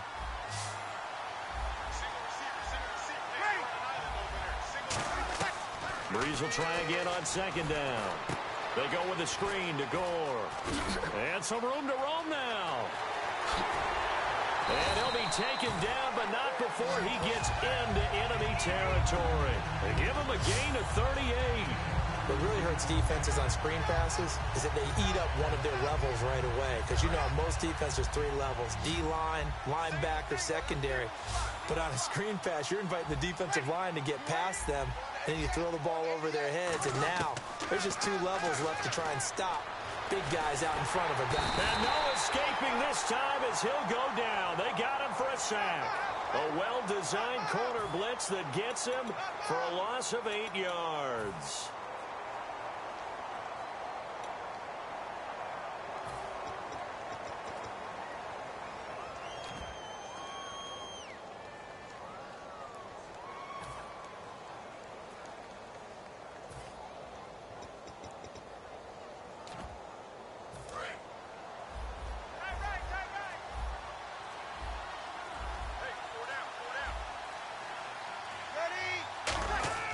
On second down, here's Breeze. And he's got his man out of the backfield. That's complete. 23 yards on the play. Now here's a timeout defensively. Defensive timeout called by the Jets. It's just their first. They'll be down to 2 remaining as we step aside here in the fourth quarter. Gore back there as the lone setback.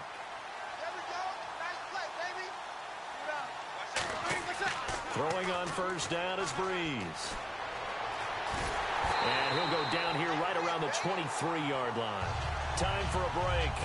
Back to finish it off on EA Sports after this.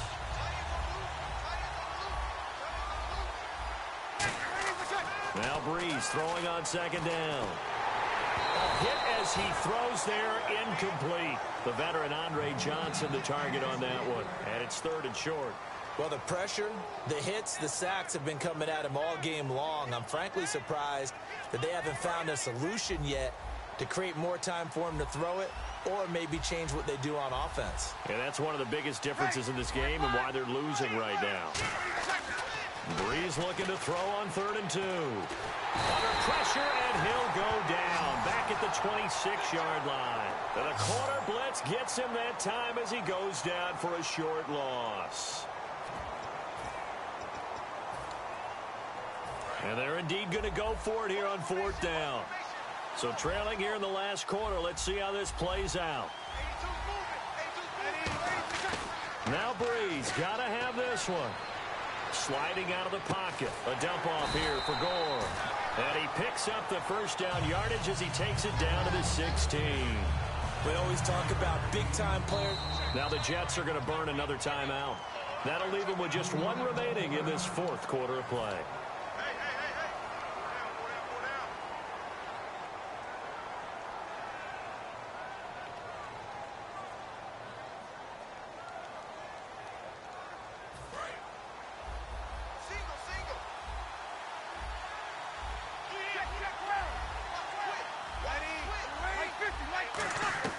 On 1st and 10, here's Breeze.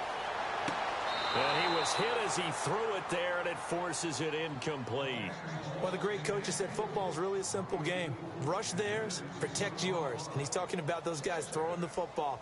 In this situation, the rush won, hitting the quarterback and forcing him into an incompletion.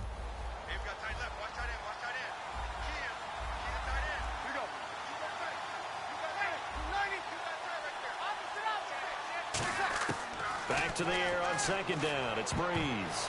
Over the middle, and it's incomplete. Greg Olsen was the intended target, and now it's 3rd down. And that one was knocked away, and I think the defenders are going to be a little upset with themselves. They made the play on the football, but that one felt like a forced pass by the quarterback. Thought he had someone open. He really wasn't. Maybe an example of having too much confidence in his receiver that no matter what, I'm going to throw it to him. And that was a play made by the defense, and it could have been a bigger one. Boy, and now they can't even get a play off.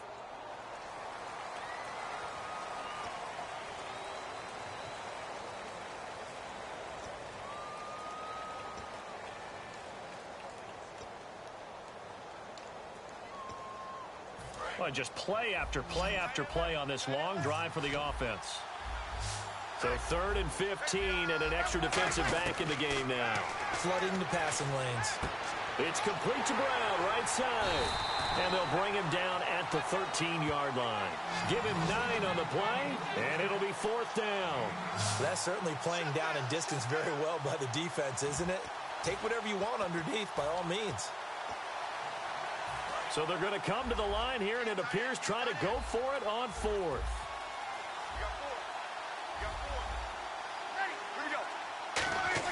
Gotta try it here. He's back to throw. And they hit him as he throws, as this one's going to go straight down to the turf. Incomplete. Now the Jets offense, they get ready to head back onto the field. They have the dream scenario you hope for coming into the game. Just one kneel here, and this game should be over. And it's always the final play of preparation each week. The practicing of the kneel-down formation, the victory formation.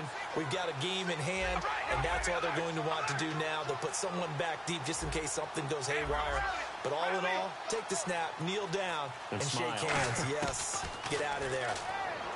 Carr. And left side here, it's Graham. 15 yards through the air and a first down. That's a good-looking play to me. The big tight end on a crossing route coming underneath. Sometimes he can gain some serious momentum going forward, can he? Yeah, he can indeed, and pretty well executed there.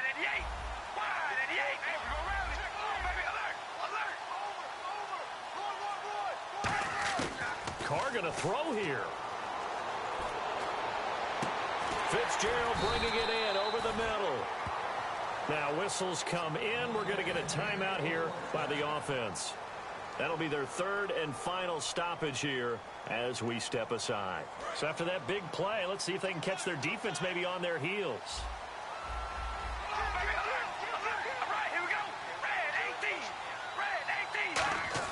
Now Carr on the bootleg. And he finds a man with a crossing route. And the play goes for 19 yards. Gives him a new set of downs.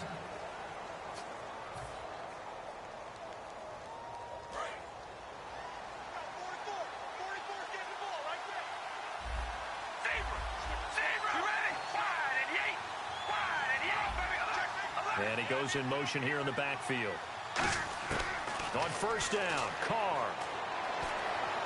His throw caught at about the 5. And he's in.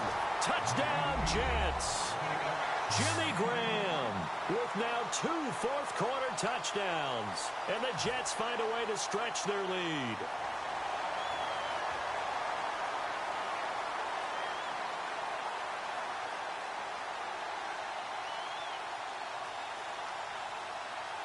Tucker now to add the point after.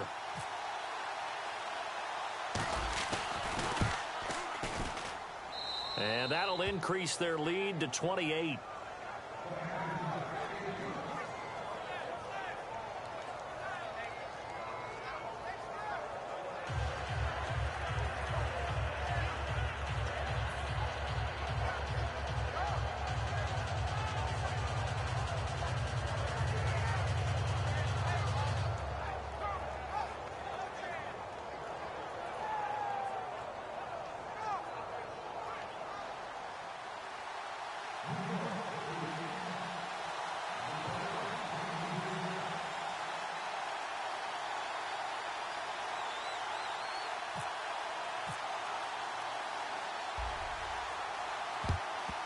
And the Saints hands team able to rein this one in.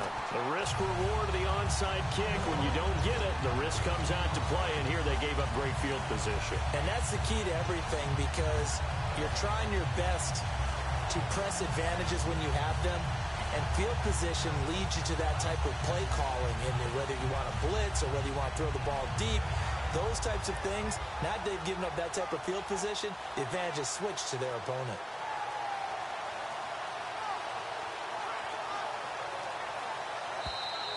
Now problems right out of the gate.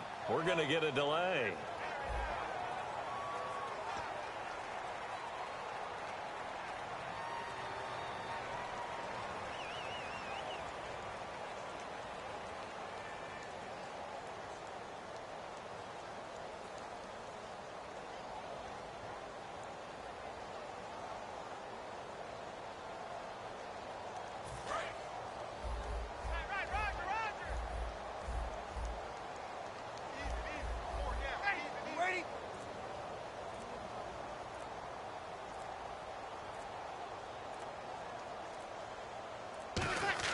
Throwing now is Breeze.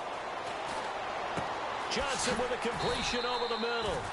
And he gets this inside the 35-yard line.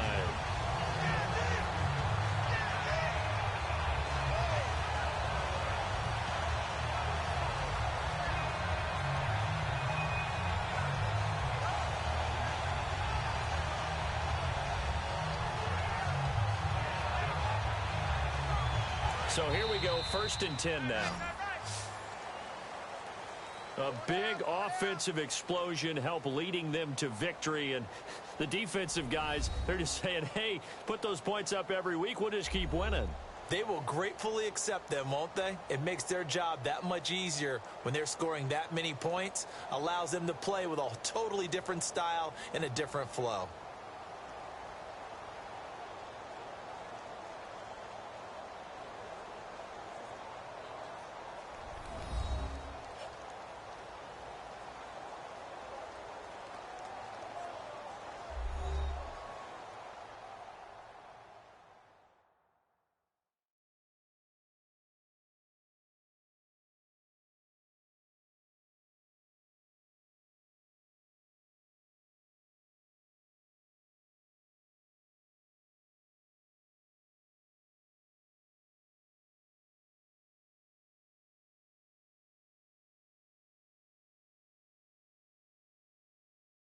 So that'll do it for Charles Davis, the rest of our crew. I'm Brandon Gaudin. This has been a presentation of Madden Ultimate Team on EA Sports. For more, log on to easports.com.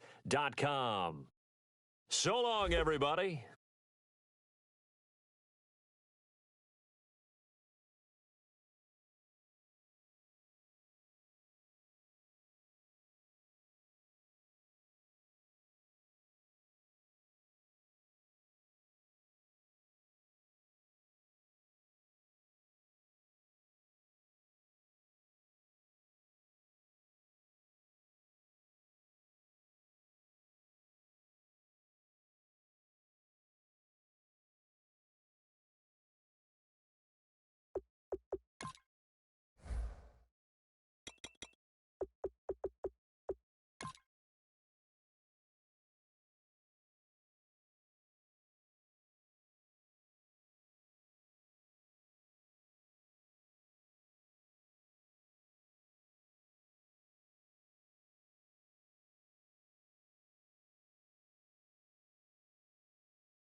Brandon Gaudin, Charles Davis ready for this Madden Ultimate Team matchup as you get a peek at some of the big players in today's game, and you're a big player in today's game as well. Let's get the party started.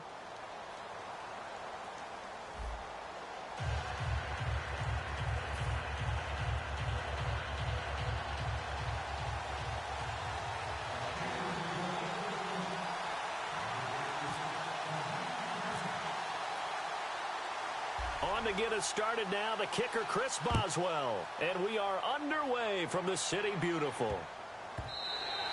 And that'll carry over the back line of the end zone for a touchdown.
back.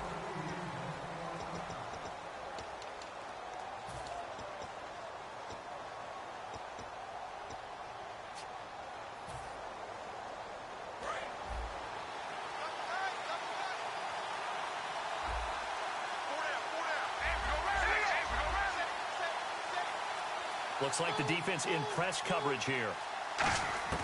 Carr now on first down. Oh, he's going to take a shot right away. And he fires one that's intercepted. Picked off by Landon Collins. And his crew will take over at their own 45-yard line. Brandon, when we sat with the offensive coordinator and the head coach and talked about how they wanted to begin this game offensively, they talked about their script, didn't they? 10 to 15 plays, the first 10 to 15 they had on their script. Nowhere on the script was there throwing an interception, I have to believe. 7 yards on the pickup there, and it'll leave them with a 2nd and 3. Offense staying ahead of the chains here, 2nd and 3. Now that's a run that warms a play caller's heart because you're actually set up to do whatever you want on offense. You come right back and run essentially the same play because you have momentum, or you can fake that running play and throw something deep over the top. Or you now feel like you have an extra down to play with. Because if you go ahead and just throw it and you don't get it, come back and try and pick it up on third down.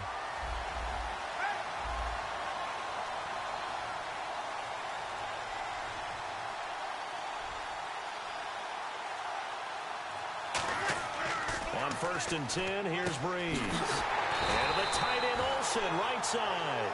That one good for 16, and the drive will continue. And the game just keeps evolving. Big guys running those corner routes, so difficult to cover.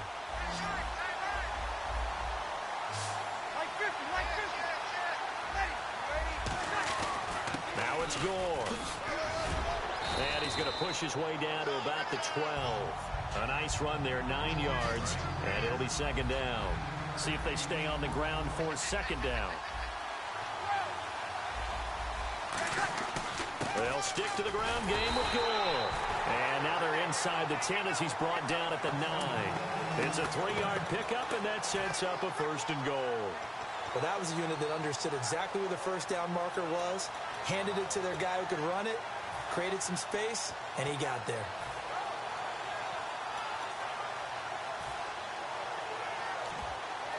And a new set of downs here after picking up the first on the ground.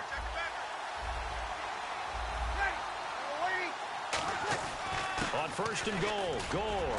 And a nice pick up there. He gets about 5 down to the 4-yard line. So that run gets him about halfway home. Yes, now 2nd and goal. The end zone beckons. It looms. They can do whatever they want. Full playbook.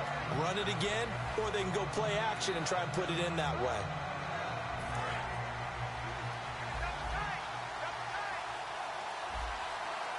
Possible run anticipation here as the D-line sandwiches together. Now on 2nd down, this is Gore. And he is going to lose yardage here. It'll be a loss of 1, and that is going to set up 3rd and goal. 2 straight shots on the ground. Now on 3rd, do you go to the air? I think the possibility exists, and if you're doing it, you're probably going play action since you ran it twice. But I often think that 2nd down is the time you go play action and throw the ball. I say commit to the run and think about it being 4-down territory. Give them a couple on the run there, and now they're in that in-between area here on 4th and goal.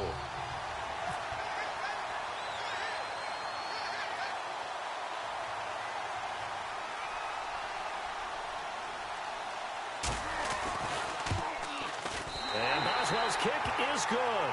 And the Steelers will jump out to a 3-zip lead. So it's our visitors who make the first dent in the scoreboard as they get 3 here on the initial drive of the ball game. Yeah, it's hard to say who actually won that opening drive. On the one hand, anytime you can come in as a road team and get an early lead, you're going to be thrilled. But at the same time, to have the ball as deep in enemy territory as they did and come away with only 3, that's got to be a little bit of a disappointment.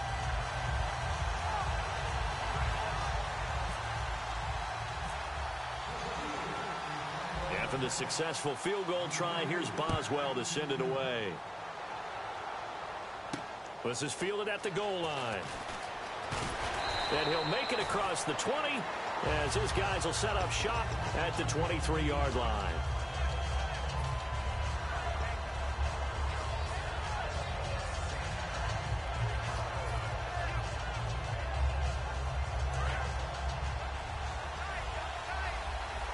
Looking to jam the receivers at the line here. Press coverage look defensively. And the back goes into motion. Trying to shake off the interception from the last drive. He'll look to throw. And did he get the feet down? No. They'll say he did not.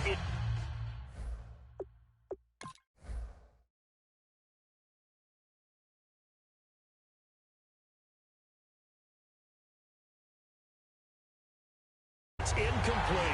So the ref takes a peek here, wants to see if the receiver had possession and both feet inbounds. If this were a college game, this would be a legal catch. It's the second foot that they're looking at to make sure it gets down. You have to have 2 inbounds in the NFL.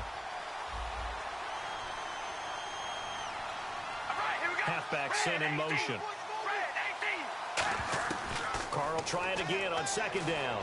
Forced out to his left. Now he'll throw deep left side. Well, this is taken in. It's complete. An excellent pickup of 34 yards. Sometimes it's designed, and sometimes you just have to know when to leave the pocket and move and make something happen. And on that play, he was able to get on the run and was still accurate throwing the football. With Charles Davis, Brandon Gaudin with you. It's the Jets in possession as we begin quarter number 2 here. And they've got it here with a first down.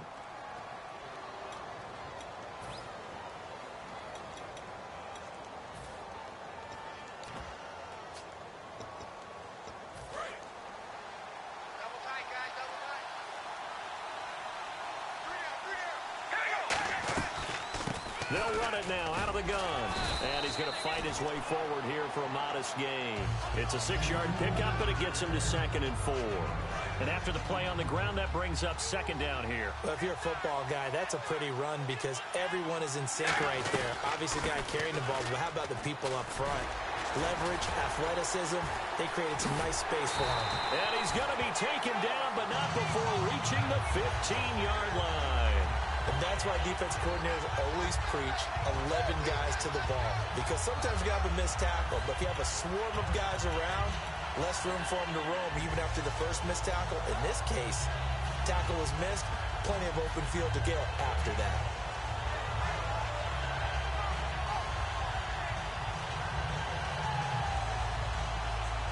So after that big gain, let's see what else the offense has up its sleeve. They'll need to get the play off quickly. Here's Carr to throw. It's caught outright by Graham. And here he'll get it down to the 7. 7 yards, the pickup on the pitch and catch.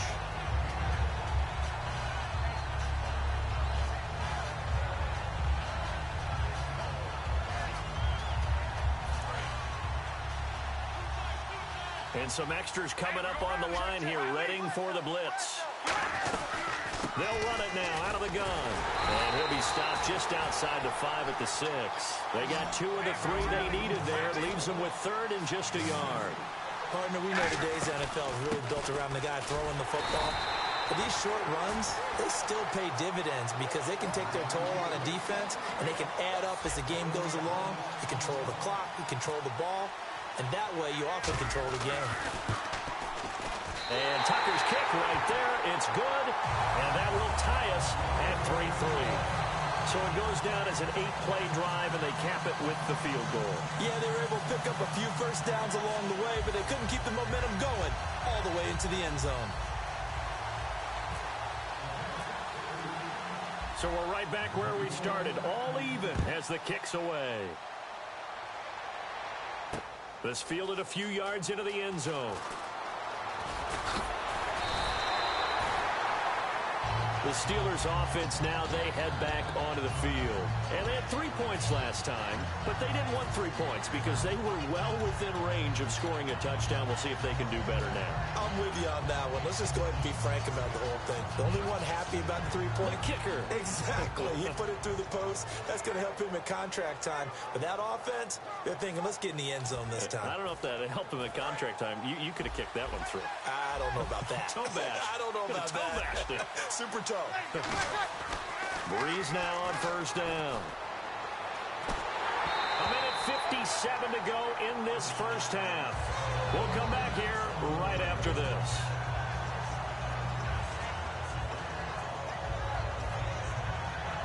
So they're still at the original line of scrimmage here. Second down and 10.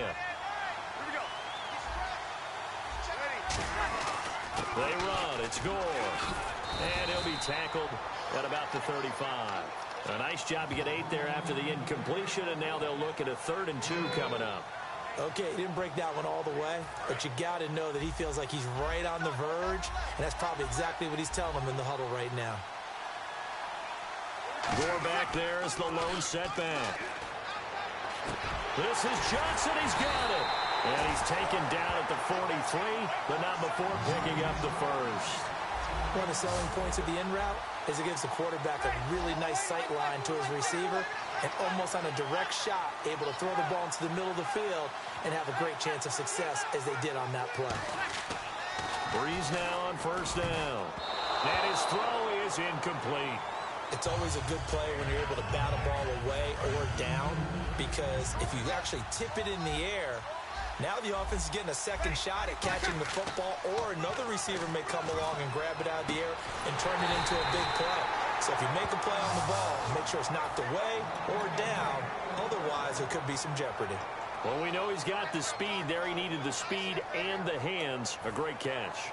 And because of that speed, you have to respect it as a defender. So you have to either play off or make sure you're somehow in contact with him, and he's able to do exactly what you said. Use the speed to his advantage and go up and get the football. That's a big-time play right there. To throw is Breeze. And his throw here's incomplete. And here comes play number 6 on this drive.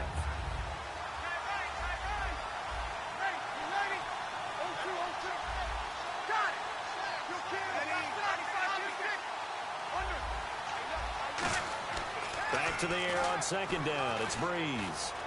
Buying time to his left. And incomplete there. A nice hit. Jars the ball free and brings up third down. And there's a good opportunity to just want to ride there. A drop pass.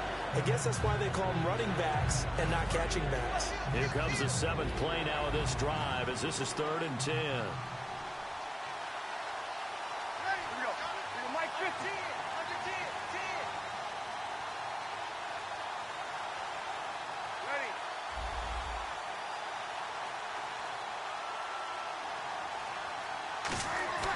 Now Breeze on 3rd down. And he takes a shot on the release as this will be incomplete.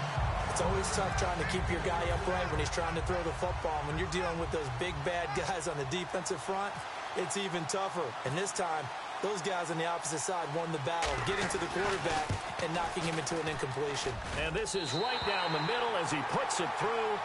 And they will take the lead here in this battle of field goals at 6-3. So we're trading field goals here in the opening half. No breakthrough yet on the touchdown front. We've got a 6-3 game. And really, I like what I've seen from both of these defenses thus far. Both have been a little more aggressive than I expected. And I think that's reflected in what we see on the scoreboard, which is no touchdowns to this point. After the successful field goal try, here's Boswell to send it away. That'll be taken in the end zone. Now the Jets offense gets ready to head back on the field. And what do you think goes on here in this situation? If you got the football, you're trailing, you're back in your own territory with just a little time. Do you try something? You're thinking about jump-starting your team, right? You just mentioned it. They're down. They're trying to get back into the game. But you got to figure, if something goes wrong, you may have put yourself in a spot where you may not be able to come back in the second half. Now hold everything here. We're going to get a timeout by the offense. So that means they're down to 1 remaining here as we head toward halftime. 3 yards remaining here on second down.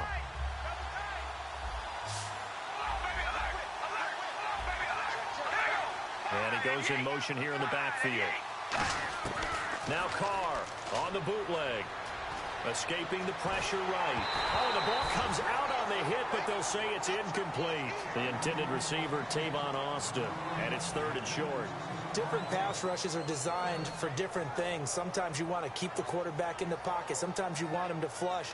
I don't know exactly how this one was designed, but they made sure they moved him to his right. He got out of the pocket. Unfortunately for him, he was hit as he tried to throw the ball, and that resulted in an incompletion.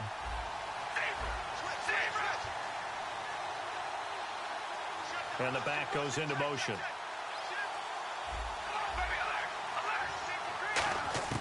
Carr going to try and throw on 3rd down. Flushed out right. And that is incomplete. Down to 15 seconds now.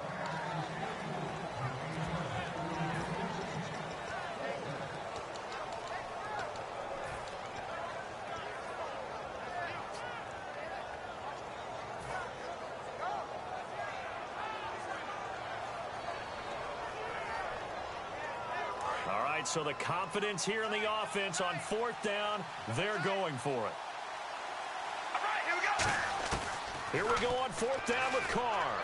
He finds his man. It's Austin. Now whistles come in. We're going to get a timeout here by the offense. And with halftime on the horizon, they'll be out of timeouts from here forward.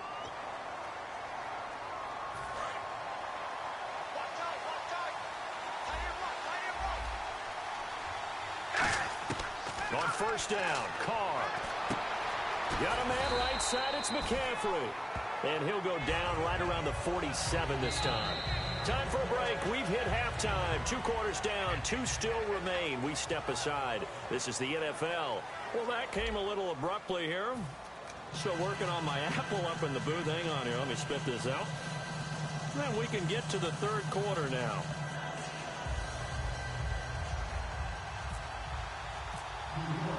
Both teams appear ready for the fight ahead, and we resume action here in quarter number 3. This fielded a few yards into the end zone. And he'll take it back to about the 19-yard line. The Steeler offense now with a football first here to begin the 3rd quarter. They have the lead. Now they'll be looking for some separation here as we begin the 3rd quarter. I like the way you term that, because now I think they go a little bit deeper into their playbook. They like what they did in the first half. That worked okay. But in order to get the separation that you just talked about, change things up. Gore hit. He lost the football.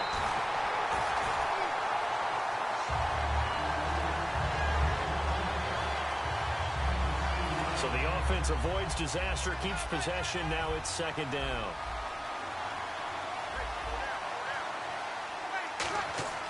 Breeze to throw on 2nd down. Throwing over the middle, and it's incomplete. They were looking for Johnson that time, and it's 3rd down. Well, pretty good coverage there, and both of these defenses, they've had good coverage throughout this one. No doubt about it, and in today's NFL, where we're used to a bit more scoring, this feels almost like a well-pitched game in baseball on both sides, where the tension continues to build. Who's going to make the big play? They try the corner route there, Charles, and it works to perfection. Boy, that's hard on a defensive back, because if you get any fake or move to the inside, you have to respect it, and then the receiver breaks back to the sideline. It's a pickup of 4, and it'll bring up 2nd down. No, that wasn't an explosive run. That wasn't one that took it all the way to the house. But, boy, for a team that's had trouble running it the entire game, that's the kind of run they need, hopefully, to get themselves kick-started. Here's Breeze. Johnson with a completion over the middle. A very solid gain of 27. And now it looks like they're going to be in the hurry-up. Breeze now on 1st down. And caught left side, Olsen. That one good for 10 yards. And that'll make it 2nd and a foot or so. That coach is always harp on the quarterback reading the defense and getting it to the open man. That's good recognition there. And how about what he did after the catch? Yeah, hit your tight end, let him get some rack. Yeah, when he gets moving, not many guys want to come over and put a hit on him, do they? Play number 7 coming on this drive. It's 3rd and inches. Breeze going to try and throw on 3rd down. And this time he's got the hook up. It's complete. It's a 9-yard gain, and it keeps the drive moving. And the 8th play on this drive coming up. Well, they've had a great, impressive drive going here, and that pickup ensures the drive continues. And not only do you continue the drive, which is demoralizing for the guys on the defensive side of the ball right now, but you make your own defense happy. They're able to get a little more rest over on the sidelines while this one continues downfield.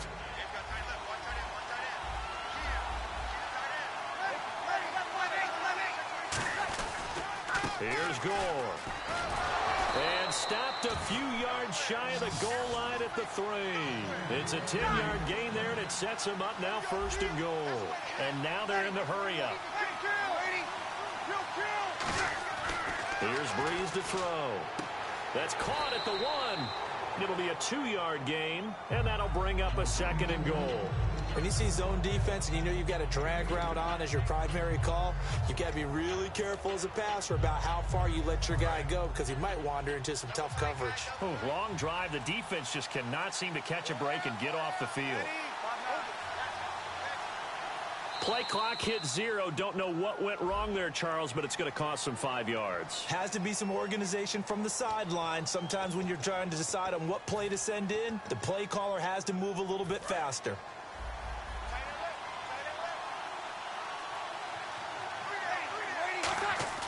On 2nd down, here's Breeze. Eluding the pressure right. And he's just going to throw this one out of bounds here. Nowhere to go with it. Incomplete.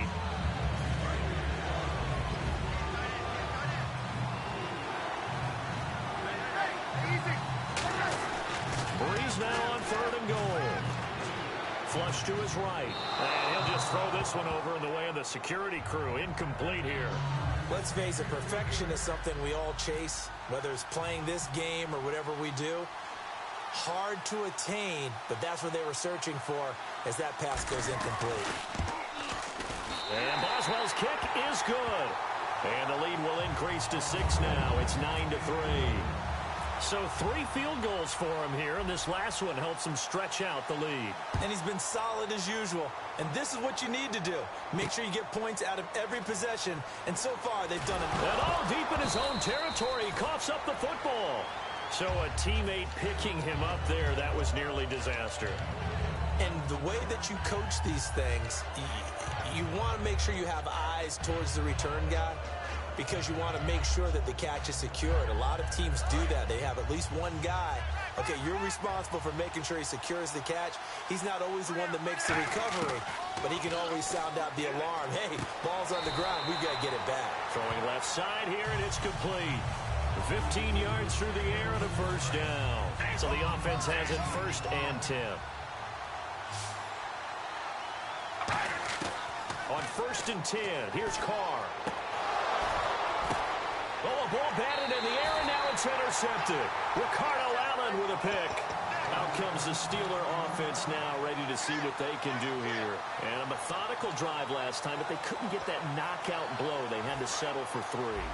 But you got to like what they've been doing along the way, right? It's almost like the body blows, the setup punch. As you said, they didn't get the knockout blow here, but that doesn't mean it can't come later in the game on another possession. And the defense on the other side, maybe a little gas, yeah, right? A little tired. And if nothing else, they just feel relieved getting upfield, only giving up 3. They don't exactly feel like they've handled the offense. Welcome back live to Orlando. It's Steeler football, and they have the lead as well as we begin quarter number 4. And the offense will be looking to get at least some of this yardage back here. It's 2nd and 12. From midfield, here's Breeze. Going down the middle, and it's complete. A good pickup there, 26 yards.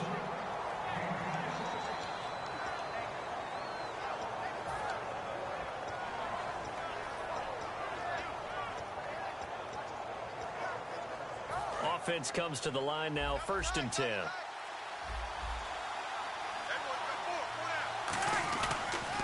On the handoff, it's Gore. And he'll be taken down near the 20 at the 21. Give him 3 on 1st down. It'll set up a 2nd and 7. Tough day, tough sledding right there, and it's been that way the entire game. Not a whole lot of room to ramble for him.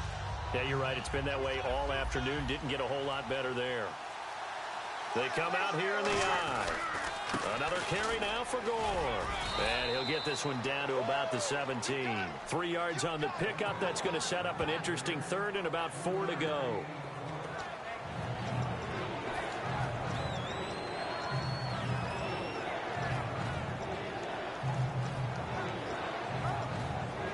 And at this stage of the game, time a factor, time on their side as they just try to eke out the final precious moments of this one. They'll run it. Here's Anderson. Oh, no, he lost the football. But fortunately, he's able to recover his own fumble, or that could have been trouble. All I can say about this play is that someone's living right. I mean, he's trying to gain yardage, trying to get upfield. Ball comes free. What's that panic that we've talked about oftentimes that you feel when you lose the ball? You can sense it. Oh, you can sense it. And somehow he got to it and was able to recover it for his squad. Time for a break. We're back to finish this one off after this.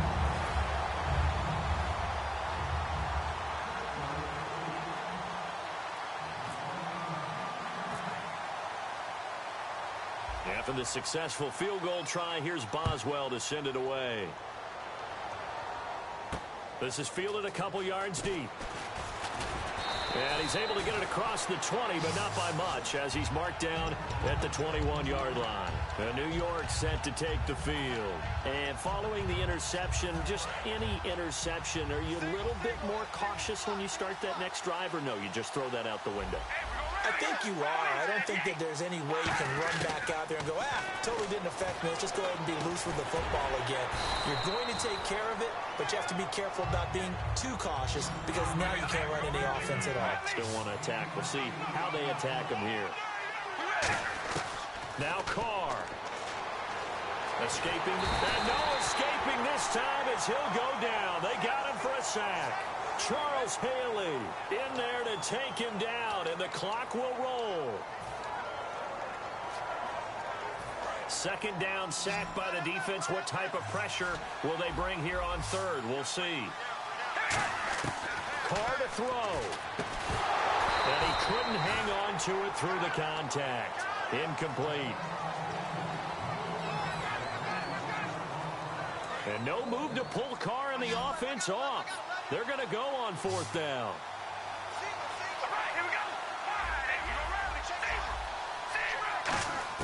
Now Carr, got to have this one. Wide open receiver complete. That'll be a gain of 16. And on fourth and long, somehow they're able to keep the drive going. And they're going to hurry back to the line now. Now Carr. And it's incomplete. Boy, he doesn't drop many like that one. Second down. But not the position they want to be in. Still a very, very small chance here, but they almost need a miracle. Agreed. That means they've got to get it to the sidelines, get out of bounds, and preserve clock. Oh, he dropped it. They were looking for him in the middle third. He couldn't catch it. Now third down. So a ways to go here on 3rd and 10. Rawls, the lone man in the backfield. And incomplete. The contact made the ball roam free and brings up fourth down. The 3 straight incompletions, they don't care. That hasn't dissuaded them. They're going to go for it on fourth. Got to try it here. He's back to throw. And no, it's incomplete. They had to go for it with such little time remaining. And the Steelers are close to finishing off this football game. The Steelers offense now, they head back onto the field. Getting down to the end here, they have a 2-score lead. Barely, but it's a 2-score lead, so that probably makes you as a coach feel a lot more comfortable right now, doesn't it, Charles? It does, but it doesn't mean now you go out and run option or some kind of wild double reverse or anything like that. But you do know that if anything does go haywire, you're still in control of this game. I want a double reverse, don't you? I'm just waiting for that day where we actually see something like that in this situation. We'll see what happens here. Breeze is looking to throw. And he's just going to get rid of this thing. To no one here. He throws it away. And now it's third.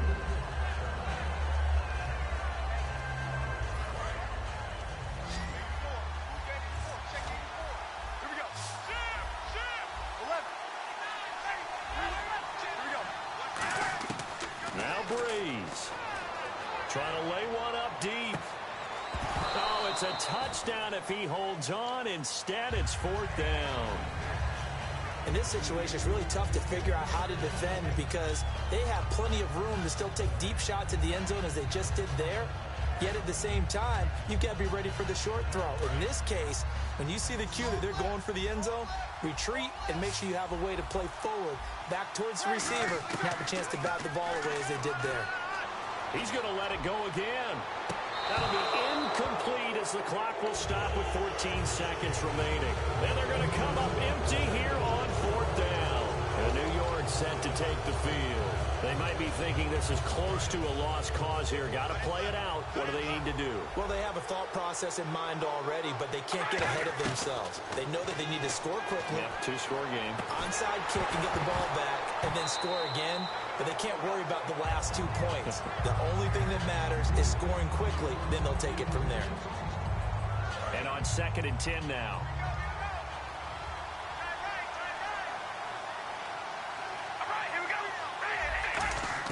To throw his car. And that will be incomplete. 4 ticks left here on the clock. And we're hitting the end of this one, and it looks to probably be the final play. Sometimes it looks pretty simple, batting the ball away. But oftentimes there's some pretty good teaching and practice that goes into it. Being able to get to the receiver, not interfere, and get his hands through the football and knock it away. Well, partner, even though my phone alarm failed me this morning and I missed our AM workout, we still made it through this thing together, didn't we? Well, you always know I need extra workouts just to keep up with you, so it doesn't matter. But thanks for sharing a booth, and thanks for being our quarterback. Yeah, you're the quarterback. Always a pleasure, my friend.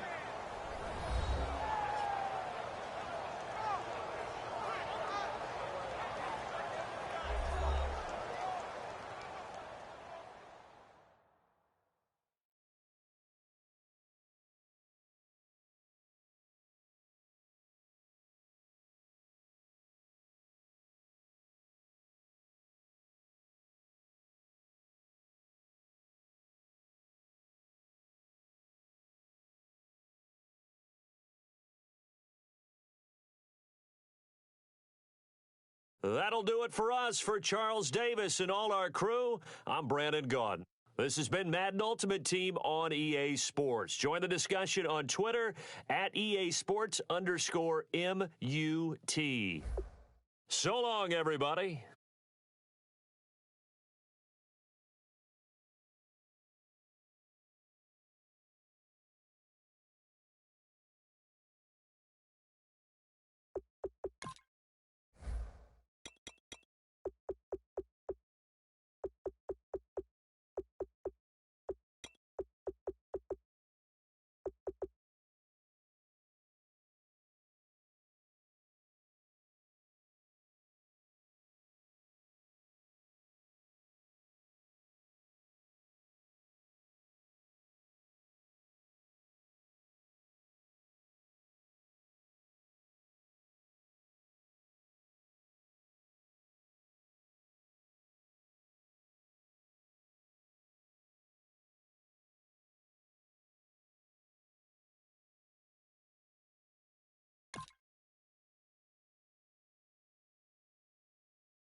Charles and I settled here in the booth. This should be a fun one. Madden Ultimate Team matchup as you get a look at some of the stars here of today's game. Let's get right to it.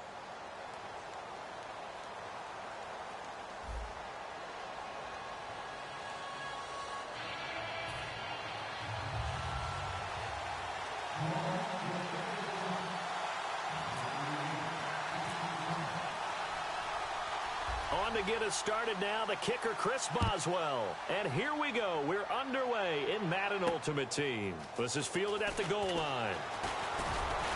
And he'll take this across the 25, couple extra yards up to the 27-yard line.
And on the outside, they're playing press coverage.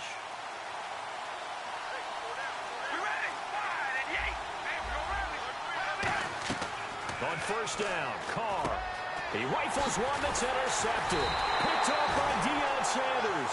And they have possession, and they have it at the 38-yard line. Well, partner, that was not a good omen right there.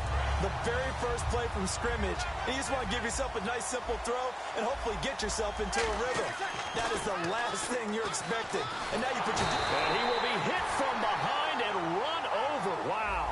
Ed Too Tall Jones able to drop him for a loss of 4. Easy. Lady. On second down, here's Breeze. Got a man over the middle, and it's complete. Touchdown, New Orleans. Their big-bodied receiver, 41 yards.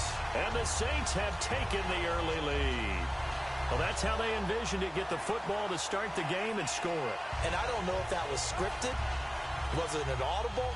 Or was it just a play call that they had in their pocket? No matter what, they had the right call on against the right defense, and they end up in the end zone.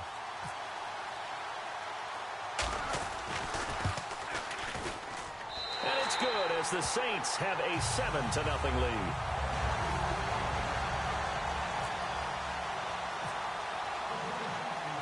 Boswell now to kick it away after the touchdown.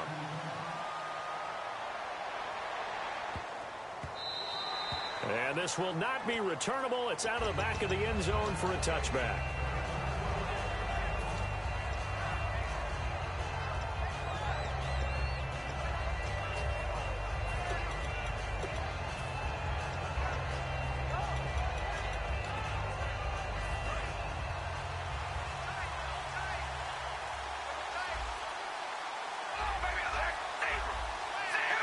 The play clock's running down. They go back to the air here after the INT. Flushed out right. And it's complete. Thomas Rawls. And they do finally get him, but he takes it to the 25. Big yardage that time for the Jets. And even 50 yards. Halfback sent in motion. Now Carr on the bootleg. And now the ball's out. Carr lost it. Fumble.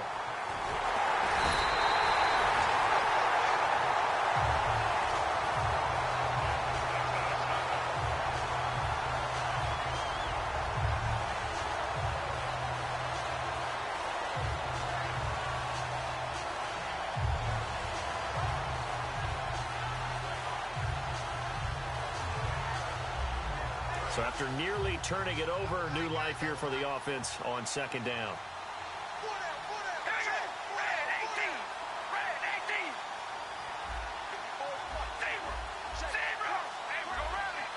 And he goes in motion here in the backfield. Play clock winding down. Carr. And he hits the former Saint, Jimmy Graham. A big gain there after going backwards, and that'll lead to a third down. And the offense needs 7 out of this play on third down. So there on that play, offensively, they were in the crossing route. Defense was in zone coverage, so as a former DB, how tough is it to defend that? It's really difficult because your natural inclination is to chase the receiver and maybe leave your zone. So you have to have discipline in order to talk to your... And he fires one that's intercepted. Picked off by Landon Collins. And a big turnover there as his guys will get the football back. Out onto the field comes New Orleans. And they will simply, Charles, be looking to duplicate what they did last drive when they were able to push it in for 6. And they hope it'll be that easy, right? To be able to take exactly what happened before, replicate it. They may have to make a few additional changes along the way because I'm sure the defense will make some adjustments, but they've got to have great confidence having scored the last time out. So after the INT, it's Breeze. Looking middle, and it's incomplete.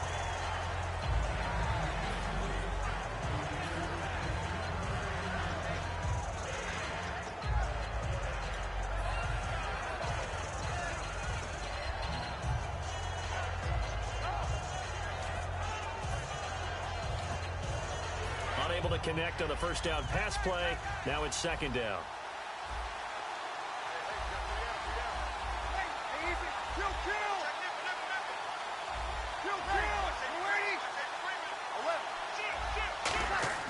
Breeze again here on 2nd and 10. And he's going to find his man out of the backfield. That's complete. He got 29 yards that time. A nice job there, Charles. They picked up the blitz, were able to complete the pass. That had the total feel of a quarterback in control. Red blitz, got him into the right protection scheme, so he doesn't get hit back there. He's got a chance to step up with supreme confidence and deliver it downfield for a nice completion. That was a good run, probably right on the edge of breaking into something really big. So the defensive guys right now are talking about, okay, what can we do to slow him down before he truly gets started? Gore back there is the lone setback. Breeze to throw on second down. Steps away to his left. And he'll slide down to avoid the tackle. But just 4 yards on the pickup, but that's good enough to extend the drive. Offensively, they liked their situation, so they tried to take a shot downfield, but no one was open. So it was tuck it and run time, and he picks up a first down. Now a handoff for Gore. And he'll lose yardage here, back at the 41. That's going to go as a loss of a yard, and it'll be second down. Well, we just saw the recipe for success right there. Big body, strong, agile, playing with great leverage in hands. Not really able to be blocked on that play. Close things down inside. Looks like the defense in press coverage here. On 1st and 10, here's Breeze. Throwing middle, but it's incomplete. And just 1 tick to go, so this will obviously be the final play of this first quarter.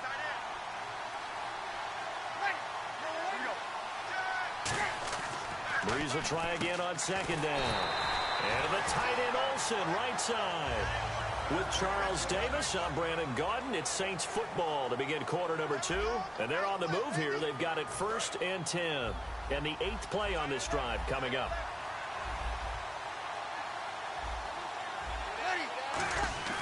On 1st down, Breeze. And they've got the hook up. This is Olsen. Give him 10 yards on the pickup, and that'll bring up a second and just about a few inches here. Now, Breeze again. And the hit jarred it loose. It's incomplete. My high school coach, John Ford, used to say all the time, if you're in a bad situation, laddie, don't compound it with a bad decision as well. And I think that's what we just saw there. Harassed in the pocket, and he throws into double coverage anyway. He called you laddie? He called me laddie, and that was the nicest thing he called me.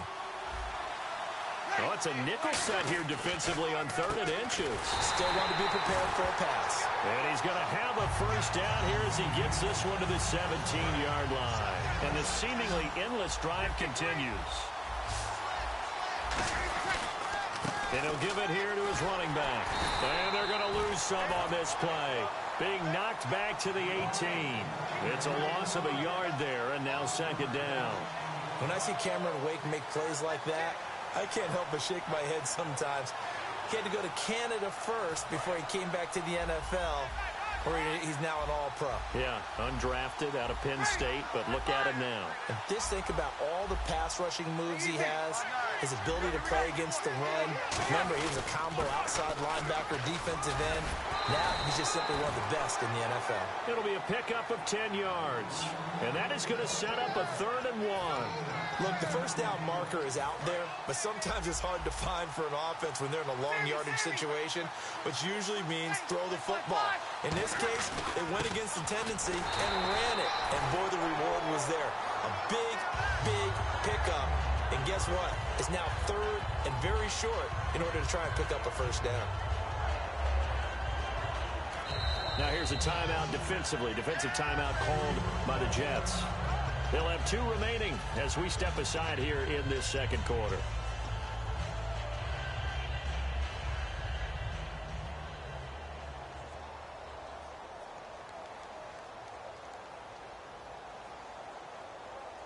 And a really long drive here, and it goes on and on.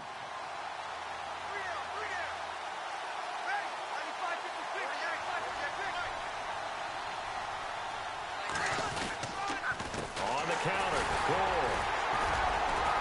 And he's going to be met at the line of scrimmage and taken down. Only a yard that time, 2nd and goal. Now the Jets are going to burn another timeout. That's their 2nd, so they'll have 1 remaining here in this 2nd quarter. We'll be right back. And now the offense gets set for play number 15 on this drive. It has been a long, long stanza for this unit. They come up in an offset eye. 2nd down, goal to go from the 6. A handoff right. It's Gore. And this is going to result in losing yardage. They're driven back to the 8-yard line.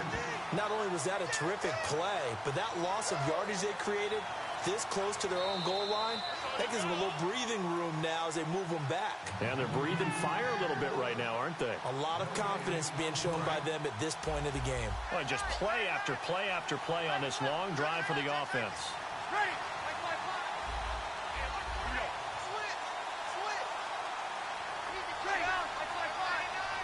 3rd down and goal from the 8. Here's Anderson on 3rd and goal. And they'll be driven back here, losing yardage to the 10-yard line. He lost 2, and it brings up 4th. And they might think about going for it here, but it's still just the 2nd quarter. Take the 3 points, tell the defense you believe in them, and let them get the ball back for you. And Boswell's kick is good. And the lead moves to 10-zip. So 3 points is the outcome, but probably not what they're looking for given the drive that they were on. Yeah, things were looking good. You had it 1st and goal, but then the offense sputters a bit, and they're forced to settle for a field goal.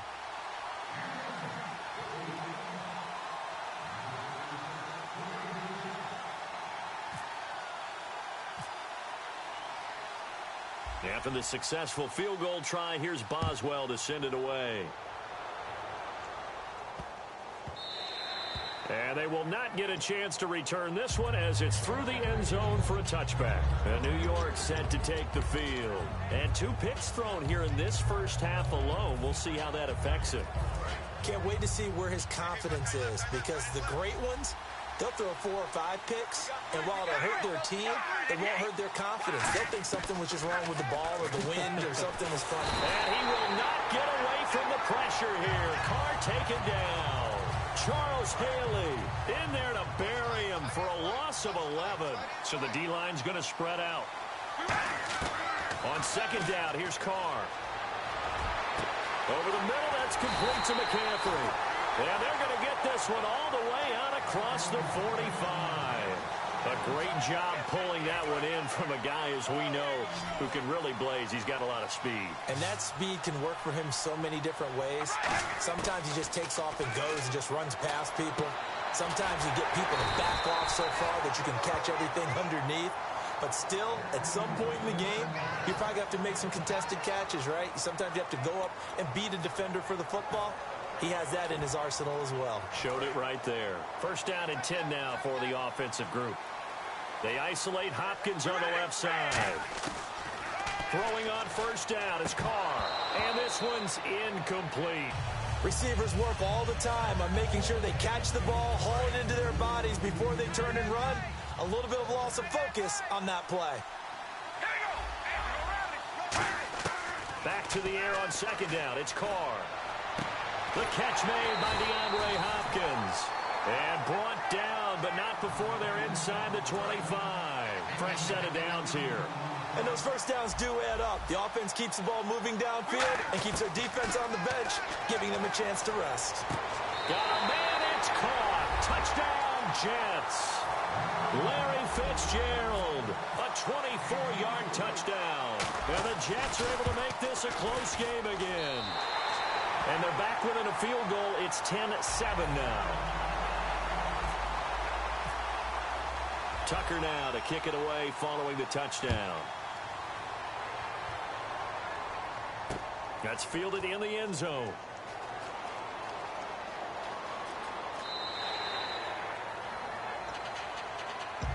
Out onto the field comes New Orleans. And with time quickly fading here in the second quarter, not sure how aggressively, offensively they want to play this. I think we'll find out just how much they trust their guys in this situation if they decide to take a shot. Looking to jam the receivers at the line here. Press coverage look defensively.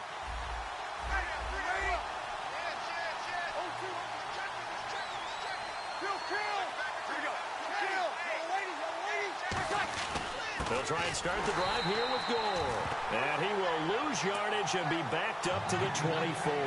That's going to go as a loss of a yard, and it'll be second down. Let's just go ahead and go back through that play with his eyes, because he's got to read his keys. Run or pass right off the top. You're probably going to read an offensive lineman to see if he sets up in pass protection, if he fires out for a running play. The next thing is you're going to check and see what the back's going to do, and if he ends up with the football, okay, now you got to check and see. Does an offensive lineman come downfield and try and block you? Are you going to try to elude him? Are you going to take him on and hold your spot?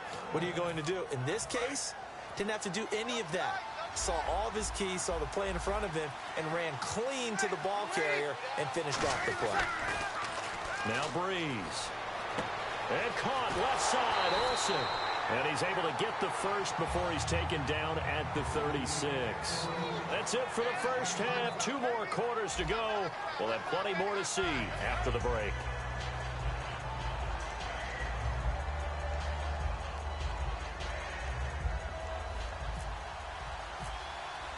So both teams have their marching orders, and we'll get going again here in quarter number 3. And this will be a touchback as that sails over the end line. Out come the Saints now. They'll go on offense first here to begin the third quarter. They have the lead. Now they'll be looking to extend that lead. And this is where I enjoy talking about one of my favorite subjects, tendency breakers, or counters as I also like to call them. You've done things in a certain way in the first half, and they've had an ability to see what you've done. They're going to make their adjustments. So guess what?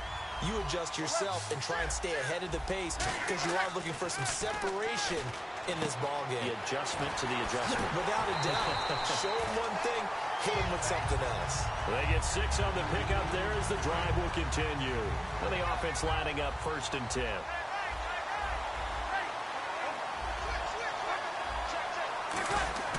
Throwing on first down is Breeze. On the catch, it's Andre Johnson. And he takes this one all the way across midfield into enemy territory down to the 40-yard line.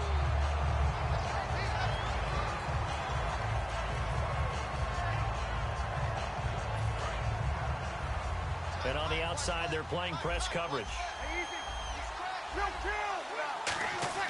On 1st and 10, here's and no escaping this time as he'll go down. They got him for a sack. Ed Too-Tall Jones in there to get him his 2nd sack now of the afternoon. So the defense has put them in a tough spot. It's 2nd and long. Gore back there is the lone setback. Johnson with a completion over the middle. And a nice gain of 21 yards.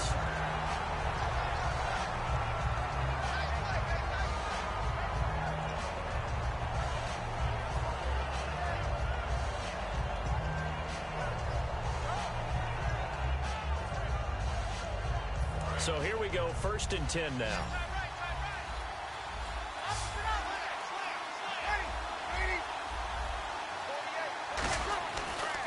Now a handoff here to his running back. And he is going to lose yardage here. That's going to go as a loss of 2, and it'll be 2nd down. They're going to hurry back to the line now.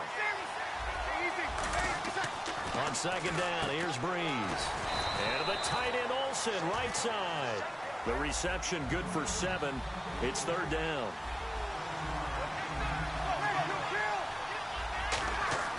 Breeze now to throw. He gets it to Brown. Complete. And he has the 1st down before he's tackled at the 5. Really nice connection on the corner route. This is a play where the receiver wants to set up the defensive back by moving him inside and then breaking back to the corner. It's a gain of a couple, and it'll be 2nd and goal. Cameron Wake makes plays like that look simple because I think he plays with excellent leverage. Really does a nice job of being lower than the offensive guys trying to block him and gets underneath them and goes up and down the line of scrimmage to make those types of plays. And kept him to a short run play there.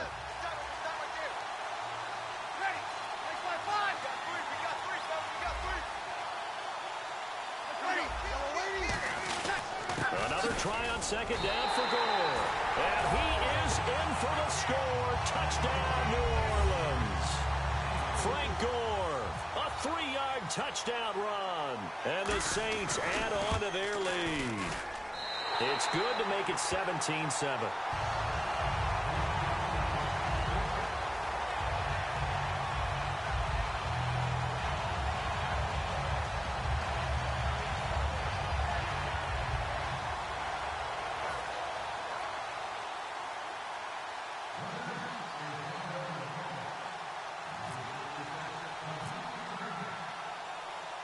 Boswell now to kick it away after the touchdown.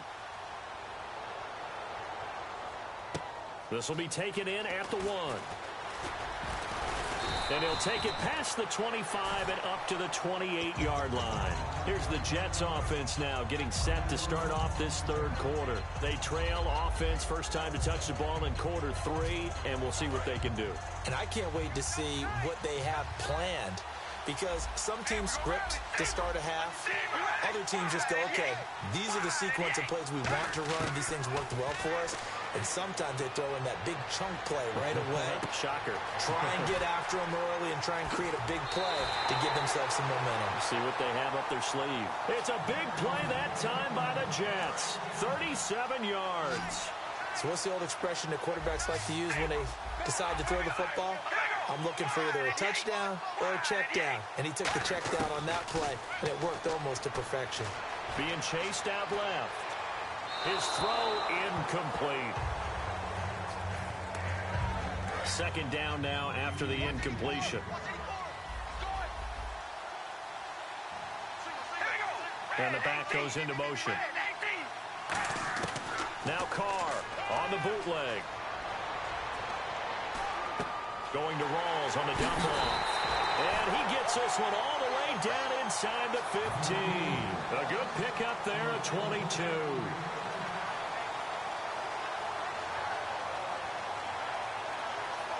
So they're operating in the red zone. And they're definitely showing blitz here. Welcome back live to Orlando. It's Jet football, but they trail here as we start the 4th quarter.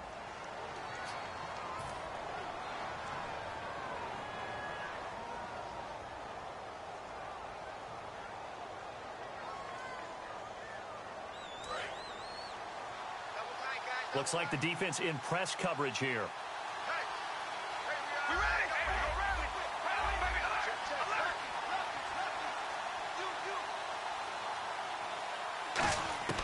Throwing on 1st down is Carr. Forced out to his left. And it pops free. The collision there jarred the ball loose and brings up 2nd down. So incomplete on 1st. Let's see what 2nd down has in store.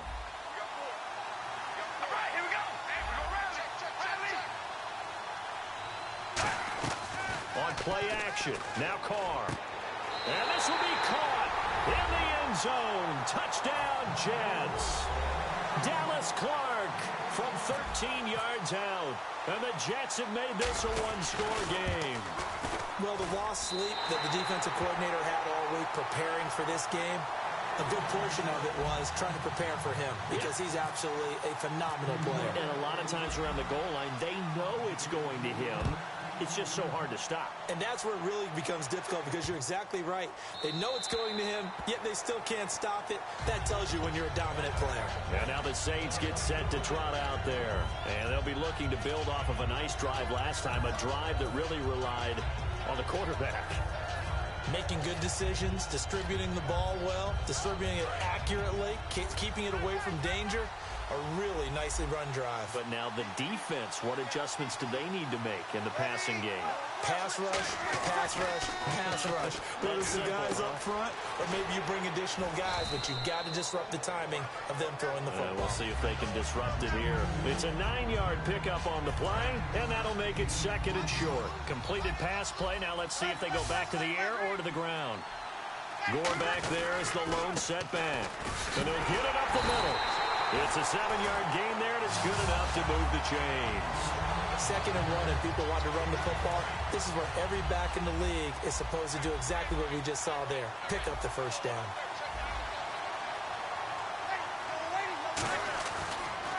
Gore again here on first down. And he'll get this out past the 45 to the 47.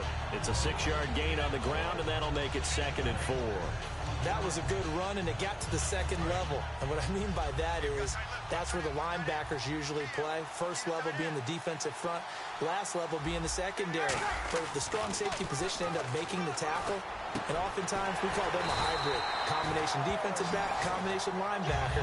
We saw the linebacker make the stop. Time for a break. We're back to see what happens after this.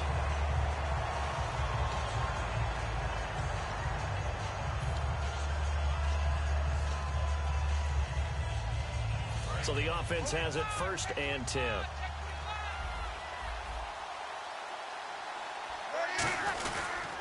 And they'll go ground game here with the tailback. Looking for a seam, but finding none. He'll get back to the line of scrimmage, and that's it. Now here's a timeout defensively. Defensive timeout called by the Jets.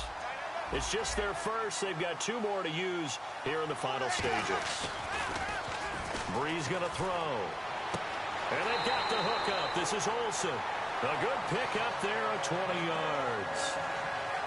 Offense comes to the line now, 1st and 10.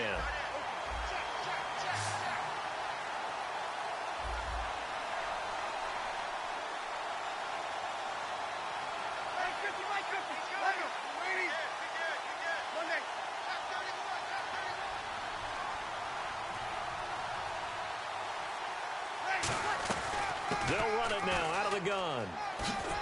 And this play gets blown up. Now the Jets are going to burn another timeout.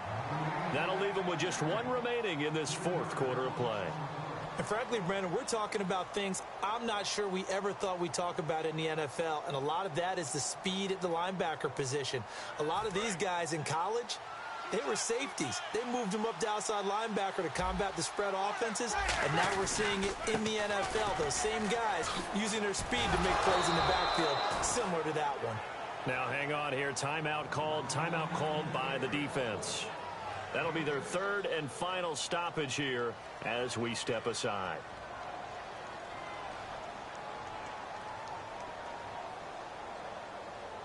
This will be the 8th play of the drive. It's 3rd and 7.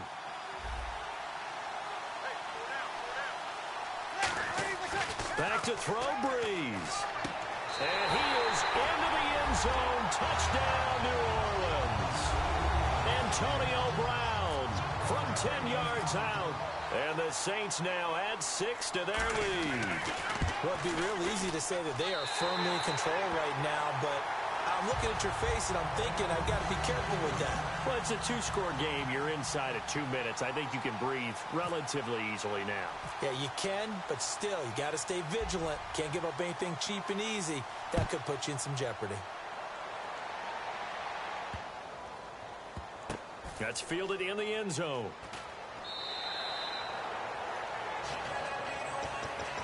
New York set to take the field.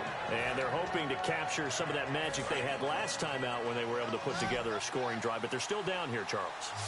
Not the major concern, though, because of what you talked about. They scored the last time out. They feel good about themselves. They feel like their game plan is now in effect. They know how to attack and what plays they want to put together. But they've got to keep it moving in the right direction because, as you did note, they are down on the scoreboard. And quickly, they get to the line. Carr now to throw. And he's got his man out of the backfield. That's complete. That one goes for 24 yards.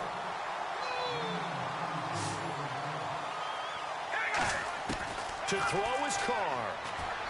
It's caught outright by Graham. And he's going to go out of bounds. He takes this one down shy of the 20. They give him 15 more, and it's another first down. Now Carr. Throwing over the middle, but it's incomplete. Give him credit for batting it away, but unable to come up with the interception. And sometimes that joke does come true. Guys are on defense for a reason. Maybe their hands aren't quite as skillful as the guys on offense, but a lot of credit on that play for just knocking it away. Carr, that is caught at the 7. And able to get him down, but he does reach the 5. Looking to speed things up here, going with some tempo. Back to throw, Carr. And incomplete, he dropped it in the end zone.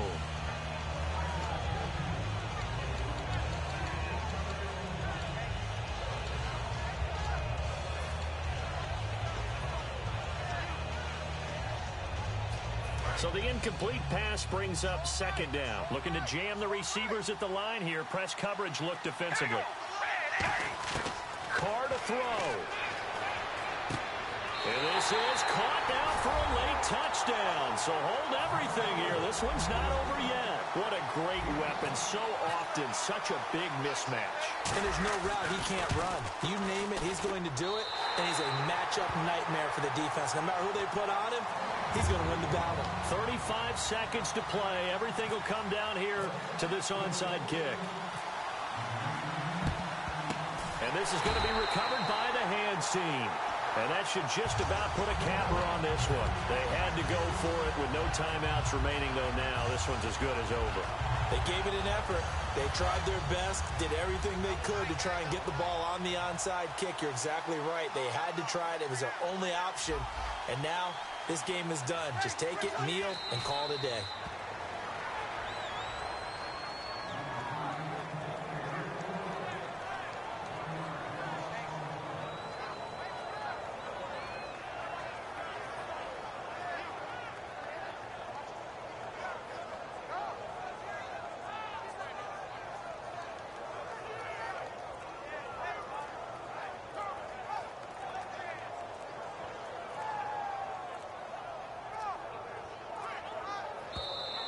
And the play clock is going to run out here. They're in no hurry to get a play off.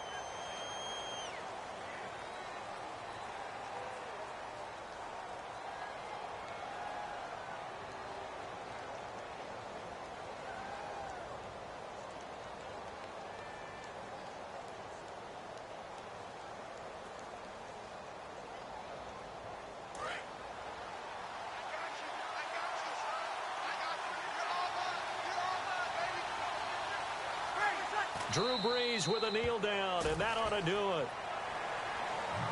Well, as always, partner, an extreme pleasure to share a booth with you.